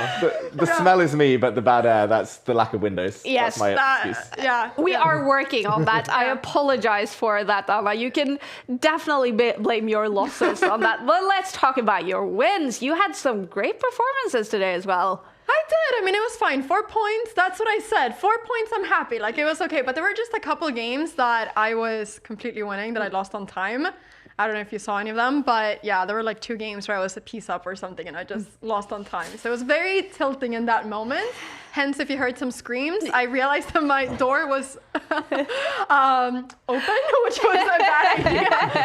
I closed it after the last break, but hence the screams. Yeah, we jumped into one game where we saw how many queens were on that board. 4. You saw that game? Yeah. I was hoping that you'd see that game. I was like, pull that up in the stream. 3 queens. Yeah, 3 extra queens and a pawn. That was Holy. Yeah, there were 3 queens on the board, 1 queen on the camera. That's what we were saying. I mean, wow. Yeah. Thank you. That felt good. Beating a 2500 with 4 queens is very satisfying. Incredible. I must say. Yeah. Now, what has it been like, Virtual, to sit here and comment on your girlfriend playing chess? No, it was fun. As we were talking about, with the door open, we did intermittently hear the blunders or the time running out. But no, it's been really fun. It's really cool to see Title Tuesday in the studio. Yeah. And Anna played really well as well, so you can be very happy. Yeah. I want to rewatch the commentary. I am very excited to rewatch the commentary. He's done a very good job. I'm impressed actually by how fast you see things on the chessboard. And you said many times. You sing a lot. Like we're gonna have to play a game. Like I feel like you've been sandbagging or something, or you're gonna win this tournament. Oh my! It's going to be a blowout, but it's really fun. You know, I've gotten to play a lot of good chess players, which many would consider an honor. So even if I lose them, it's really cool to play the best and see just how effortlessly you guys do it. Yeah. Understanding is very good. As an inspiration to the players on a lower level, like myself, now, what can you say about Virtual's progress since you met him? And since you guys started to talk about chess a lot, he played a lot more chess, he now has ambitions to play over the board tournament. What has his progress been like? I think he enjoys chess a lot more than I thought. I think in the beginning when I met him, I was just like, oh, he's just joining PogChamps, he's joining one tournament. Just, for joining. But then I realized, wait, he actually really loves watching chess. Like, I think Virtual watches more chess than I do. Wow. He'll tell me chess news sometimes because he immediately knows. He's like, Anna, did you know that do you know about the new FIDE rated system? And I'm like, this dropped like an hour ago. Like, no, I didn't. No, I'm a chess frog on YouTube, I watch Gotham, I watch Daniel Naroditsky, I keep up with whatever's happening, and it's like, it's fun to see, like, the chess world. I'm probably one of the regular viewers in the chat that would be here chatting if I wasn't myself. You're not only a power coupling streaming, you're becoming a chess power couple, basically. Yeah, and you're maybe going to play your first over the board tournament this year, so... We need to prepare for that one. That is coming down to whether or not I can hold my honor with my friends. So we're going to be 3 friends playing this tournament. I just need to beat 2 of them and I'm happy.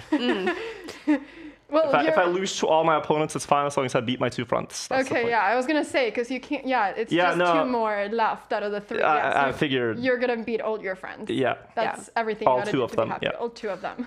That's the we'll goal. make sure of that. And this is is this the Rilton Cup? Yeah, that is the tournament we're playing. So. And you're playing that as well, Anna. I think so. Yeah, I'm pretty sure. Can you tell us about your plans in the next few months? Ooh, my plans. So I just dropped my Chessable course together with Congratulations, by the way. Thank you. I'm very excited. And we're dropping part 2 as well this year. So we dropped, D4 if they play D5, and now it's going to be D4 Knight F6, which is obviously also a very big part of the course. So that is right now what I'm working on at this very moment. But I'm going to freestyle chess as well. I heard Magnus mentioning that he's going, so I'm going to be going there as well to South Africa together with my mother. Fantastic. So we're both going again. I'm very happy to be bringing her in my adventures. And then I'm probably playing Rilton Cup as well. It's a family tradition. We play it every year. I absolutely love it. And next year I'm also having a couple tournaments and more plans that I'm excited to announce when it gets a bit closer. I'm actually I'm going to put you a little bit on the spot here. Okay. I had a text message coming in during the show today from NRK, which of course is the biggest TV channel in Norway, the ones who have made chess popular in Norway, always following Magnus Carlsen in World Championships. And the chief of them is saying that I can see you're having Anna today. Can you please forward an invitation to the NRK studio over the holidays for the World Rapid and Blitz? I don't think you have to answer now, but you are officially invited to be on the panel.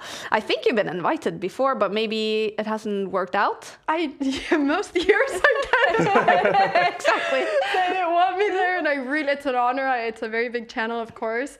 But the problem is that it always is at the same time as Rilton. Exactly, yeah. Otherwise, I would love to come, but you know, if something happens that I don't play Rilton, then I'll make sure to be at NRK. Okay, I'll put you guys in touch. It would be fantastic for the Norwegian viewers, of course. I love the Rilton Cup, by the way. That's where I became a grandmaster. So that was your tournament? That was it. Really? 2007. Wow. Long time ago. I was there too then, but I was just 5 years old.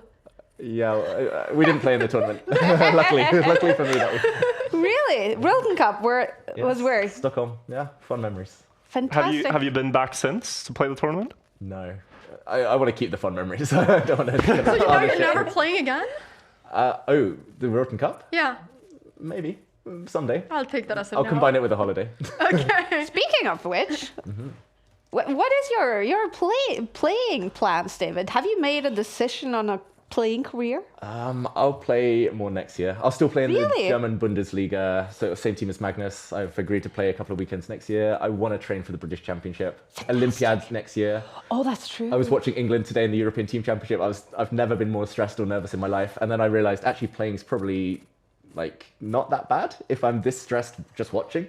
So next year. Olympiad, British Championship. Let's go. Well, this is fantastic news. Anna has plans of playing. Virtual has plans of playing online over the board tournament. David has plans of playing more. And you? I will stay a chess fan. But actually, I have started playing a little bit more online.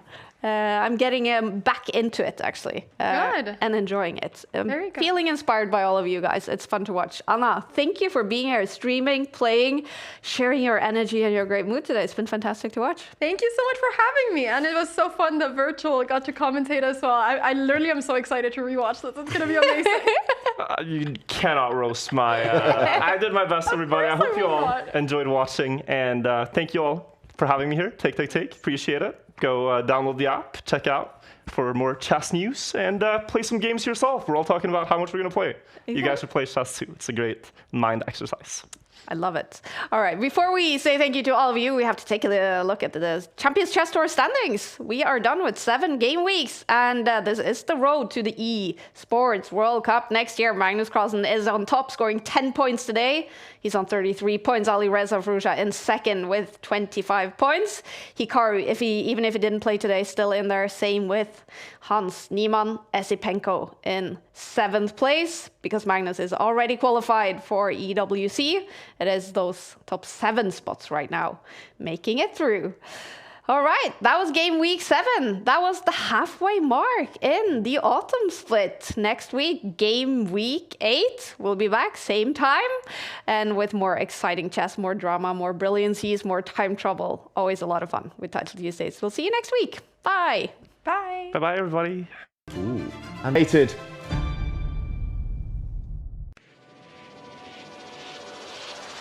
Here we go.